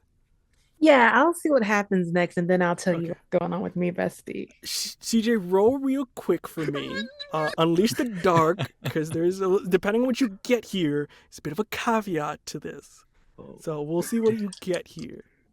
Bonsai. Let me just check with her. I have no darkness tokens. I yelled at people earlier. I'll give you 2 darkness tokens because you're like, all right, fuck off. And I was caused like, some that's mess 2, earlier. Yeah. Well, I mean, I'm gonna go back to 0. I'm using them. How many bonds? I think I still have 2 bonds. I don't know. Is anybody? Which one are you? Who are you using bonds with here? Not yet. I'm gonna use it after. Okay. I'm gonna check, but I have Eden bond and Misfit bonds. Okay. And the darkness, but I don't understand that one, so I'm never gonna use that. Please, Lord. Please. Please. What do I need? An 8? You need to get 8 to 10. Let's between go. Thank God I used my darkness tokens. I got Okay. because I rolled like shit. I got a 4 or 5. I got a 6 on the dice plus 2, 8. I think so. I'm just gonna make this easy for you. So you can get one of these. The other thing so you get to choose from one of there. But the other thing that you get from here is you're like, okay, let me just stab you in the chest. Here's the problem: they're completely sand. There's no solid body part for you to stab in here. But at least you figure that out before you waste it, because it would have just gone and it's like, well, shit. Yes. But you do get to choose one of these here as you kind of learn that. So either you get past the defenses, you get what you want for them. Avoid appraisal of harm. That is something to keep in mind here. Something will happen. Yes. Gain the upper hand. exposed to weakness or flaw, or confused for some time. So, what are you doing? I think I'm going to. I guess I'll avoid reprisal or harm. No, I don't want bad things to happen because I'm trying to stab my homie with some It's a serum. very good thing you chose that, because as you go in trying to be like, okay, what can I do? You immediately hear a laser beam go in your direction as you just dodge out the way. As you see floating down in the robotic form, Mom is here going, well, child. We don't want to mess up the plan now. As you see, their head forms into a singular cannon as they begin to try to laser beam you to death as you have to dodge out the way. Heaven, you see Mom come here. What are you doing in this instance? So I should have been playing Apocalypse Keys since we started streaming and everything. And I took a condition earlier, and it was my last condition. So technically, I'm at my breaking point. I think this is a good place to This is have a a great breaking time. point. This is a great place to have a breaking point. What's your breaking point? Heaven is the first breaking point. So what is it? What's going on? What's your breaking point? You were once beautiful and loved and perfect and beyond despair. You are gripped with how far you've fallen, how much of your glory was ripped away from you. You are unworthy of love, and your heart screams in anguish. Describe how you use what little power you have left to to bring you painfully close to your former divinity, and how it twists and consumes everything around you.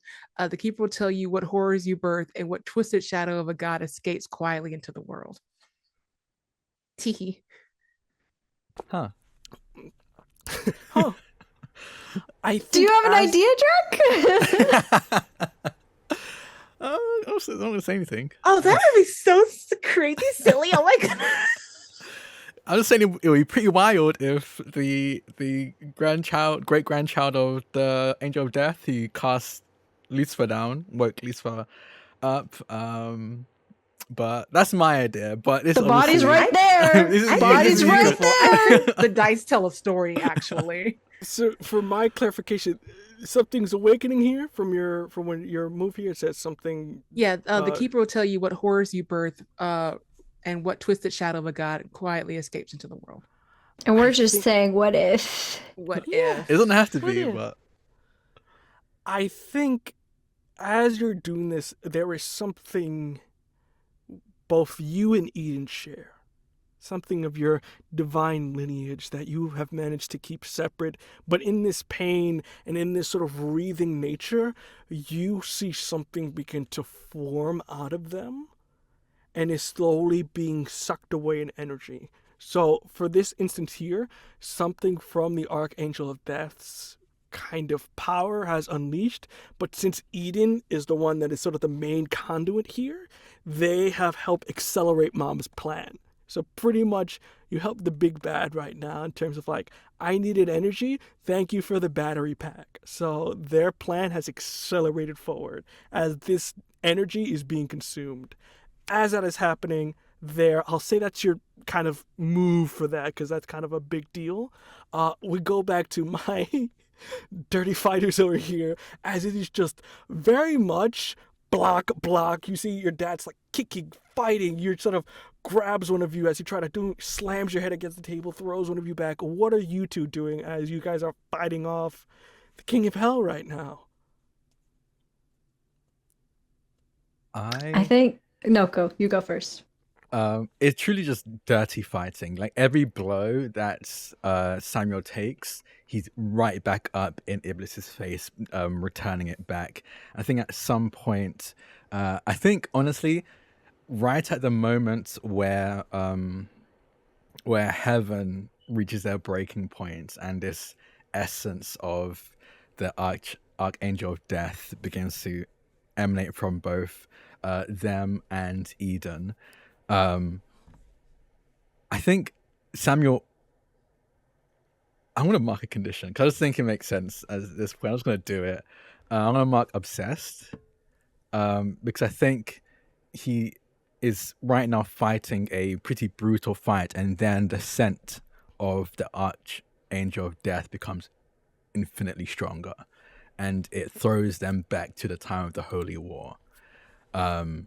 as I'm going to use a ruin move, Let Sleeping Gods Lie, and mark 2 ruin, and tick the dream end twice, so my doomsday clock twice.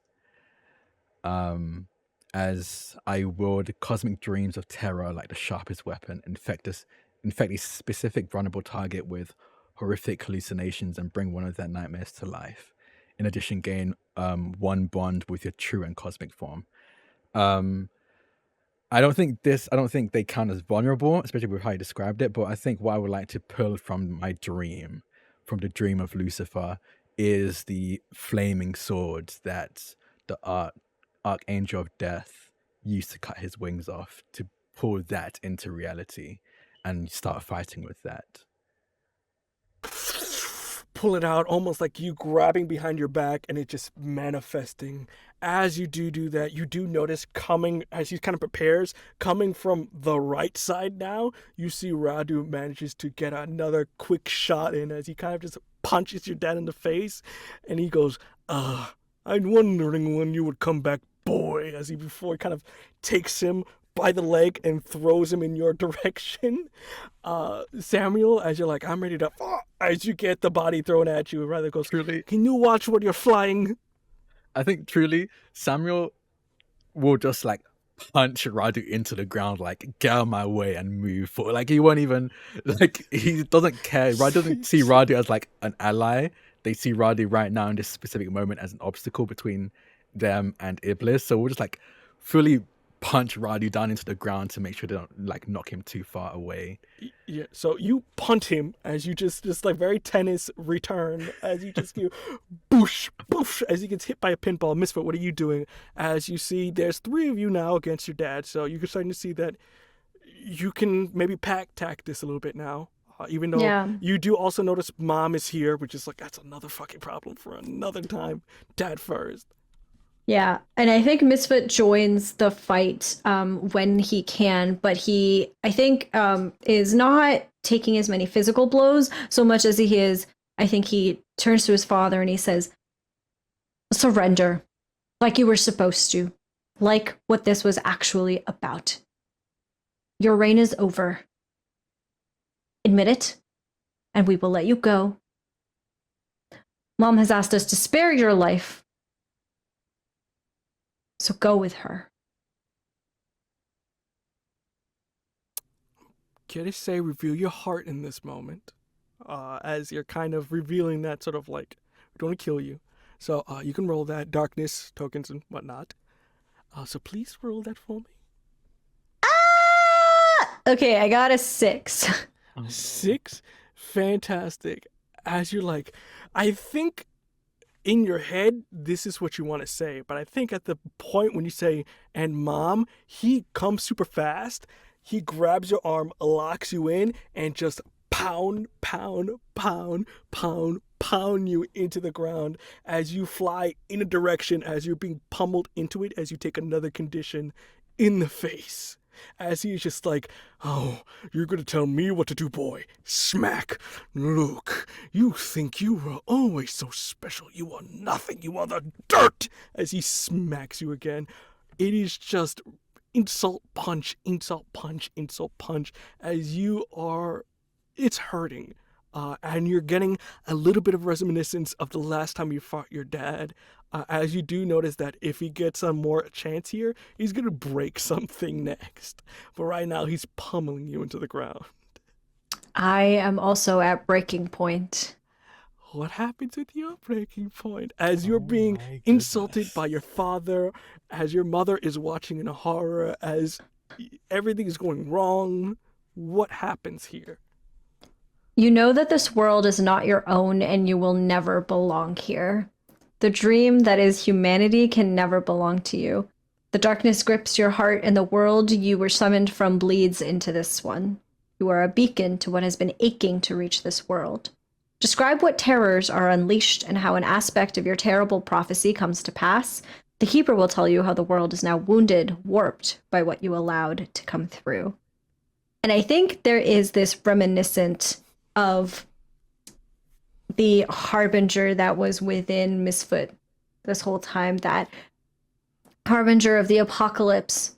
Except it was, I think in this moment, Misfit understands that his prophecy, his destiny was always going to come to pass, but it was not going to be in the world that he thought it was. He was not meant to bring the apocalypse to the mortal plane. He was supposed to bring the apocalypse to hell. He was supposed to destroy this world. And I think as Misfit is being punched by their father over and over again, I think at one point as his father sort of like continues to punch him but lets up verbally, I think he just says, "You were a great father. Lie. You were always there for me and my siblings. Lie. You had such great plans for us. Lie. And now you're going to see those plans come to fruition. True." And when Misfit says true, I think that nuclear power that up until now Misfit had not allowed to be released in any unfettered way, had not allowed to grow too large, he lets go of. And he allows it to grow. He allows it to be fueled by his rage, by his love for the other mythics, by his despair at having lost his family. All of it, I think, coalesces in this moment, and that energy radiates out. They never describe how silent such a moment is. Usually, the big boom, you assume it is loud, it is thunderous, but in actuality, it is as quiet as silence. And then comes the rolling thunder, as it is almost like a flash of light. It forms in your chest before it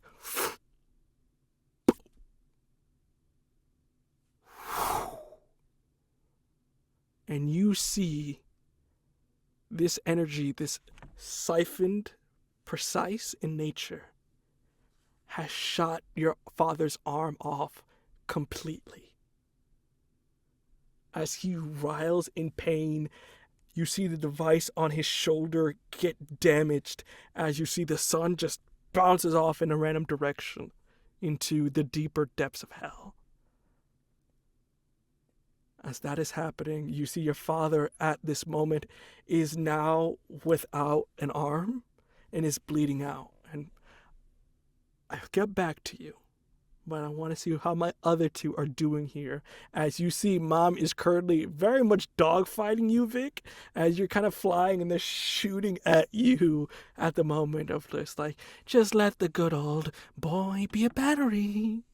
God, why do you keep acting like this? What have we done to you? It's just my programming, as you see, as it's kind of almost a singular beam coming in direction. You see, whatever it touches cuts in half. It doesn't matter what it is. So what are you doing in this instance as this laser's coming in direction? I think Vic's like dodging out of the way like a fucking fighter jet, and a row of demons just get like melted to shit. Vic's like, fuck your programming. And I would like to power through darkness. Oh, please do. I hope I overkill. That would be really fun. Damn. You know what the opposite of overkill is? Failure? Snake eyes, baby. Snake eyes. Ooh. I'm going to say in this moment, especially as Power Through Darkness, you get fatality here. You get caught, your arm, gone. Your other arm, gone. And your legs, gone. As it is precise in nature. You're still I'm sorry, alive. did you just... Yes, but you're still alive. But the thing is, you lose all control and you just start falling. It hurts. Oh my God. You're still alive, but they cut you like sushi in the moment as you get cut as you start to fall. You see, you see, homegirl just can't. They've taken hits. That was bad. That's an ending the panty and stocking with garter belt. Yeah. I Yes. love it. Yeah, Vic drops like a sack of potatoes. I think there is so many things going on in her body. Like, God, all just hits the ground, and I think it's like a ticking clock of how many like conditions she gains in this moment. Like, oh, she had two. She was raging. She felt a little lonely. Hits the ground. Lustful. She wants blood. Lays there for a few moments. Ravenous. She is like shaking violently. The mouths on Vic's body are opening up like wounds all across her. She's having a moment right now. Without any arms and legs, which makes it worse. As your body first, and then you just almost like raindrops, your other appendages. Heaven, what are you doing in this moment as one of the strongest members gets just cut like it was paper? Not gonna lie, it was mildly satisfying for him, but this is a dangerous situation.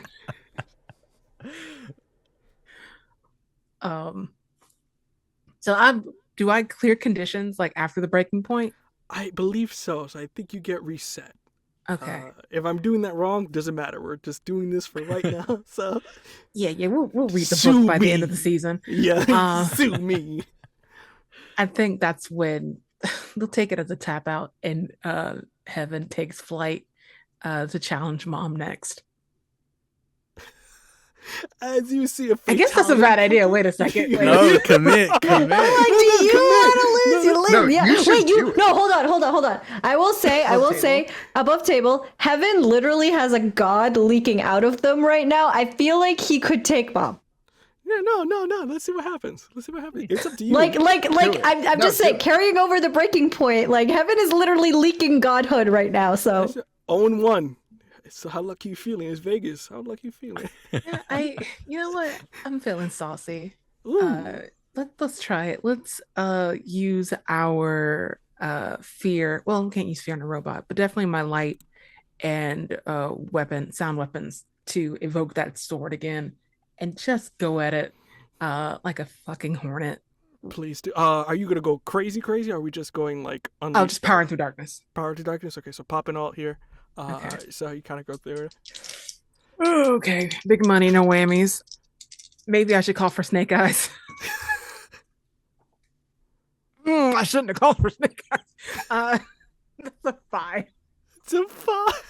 No. You come charging in, and you see you've never really fought Mom. And I think this is your first instance, and you understand the danger behind this. They are artificial intelligence of an alien nature, and you can see they're able to calculate moves that even you wouldn't have been able to see with your powers. As you come in, they grab you by the face and then immediately slam your head next to your sibling as you are immediately in the same ray of siphoning energy as they begin to suck everything out of both you and your sibling as they just laugh, crackling as you holding you by your head like you are nothing but paper. I will say, as that is happening, we will do 2 last things here, as we are just going to solely focus now on Samuel, Misfoot, and Radu. I will say, Misfoot, I think I'll go Samuel first, and I'll leave the last bit here for you, Misfoot. Samuel, you see Misfoot just alt their father and immediately cut their arm off. As you can see, it is swirling blood and just going straight down into just oblivion. What are you going to do in this instance as you're kind of halfway between where Lucifer is and where Misfoot's father is? And you do see that Misfoot looks like they're going to do something, but it's up to you what you want to do here. I have to lean into my conditions right now, and it's still obsessed. So I think he doesn't stop.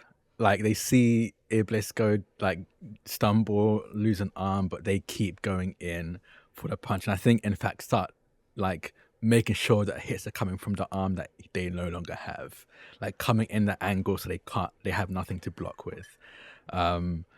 And I think again, I'll take two more ruin as I again mark my doomsday clock as I pull more and more from my sleeping form. As I think if anyone's watching or looking at Lucifer, they see that it's not just like slight eye movements, there's rapid eye movements happening behind the eyes as I let sleeping gods lie and pull even more from them. I think in this instance, it becomes very cinematic. As you come in, you immediately hit him so hard that sort of the sound wave echoes and shocks through, and you see that Radu gets back up, comes from the other side as he hits as well, as I think it just becomes between the three of you beating the living shit out of him, as he is just bah, bah, bah from three corners as he is just beaten down to a pulp until he can take no more and gets on his knees. Misfoot, this is the last scene of the episode. As your father is pulp in various sections, you can see he can barely see. His arm is still bleeding out. He's trying to fight back as he's doing that very much like arm in a sense of no energy, but still trying his best as he can barely speak as he is dripping blood. What do you do in this instance? Misfit, I think, still on, I think like is sitting up on the ground watching this happen. And at this point, looks at their father from supposedly a position of vulnerability, but is oddly unwavering as they look at him almost pleadingly, like the eyes of a child looking at their parent. Says, surrender. This is your last chance. I need you to help me here. You have never been there for me or any of us, any of your kids, your entire life.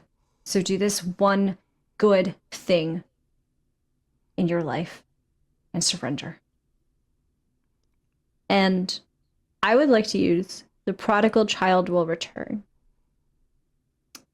When I ask my true parent or creator for help, they will do as I ask if I give them the love that they crave from me. So tell me what you need, and I will tell you whether or not I will give it to you and what happens. I think it is very simple what he desires. And you can do this no shot, no problem. He loves you, you can see in his whatever you can see in his face. But he does look back to Samuel of like, they won't leave us alone. We will forever be in threat.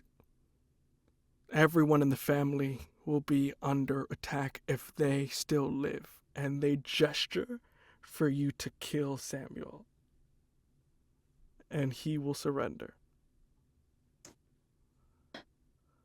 And Iblis Misfit looks at their father, looks over at Samuel. And I will mark 2 ruin to awaken the harbinger within me and force my parent to do what I want while hardening my heart.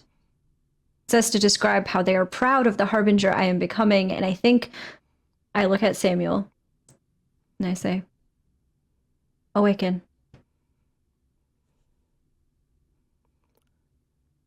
And I think Lucifer, as Samuel, will almost immediately dissipate, almost into dust or sand, as if this is okay, Chris, I will fill my doomsday clock as I awaken. I think it is very cinematic. As they dissipate into nothing, you close your eyes.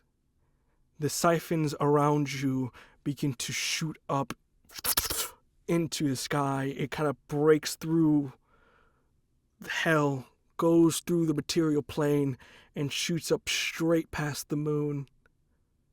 And as your eyes slowly open, in the entities of space, a rip and tear happens of pink neon energy as a planet begins to eclipse through its seams.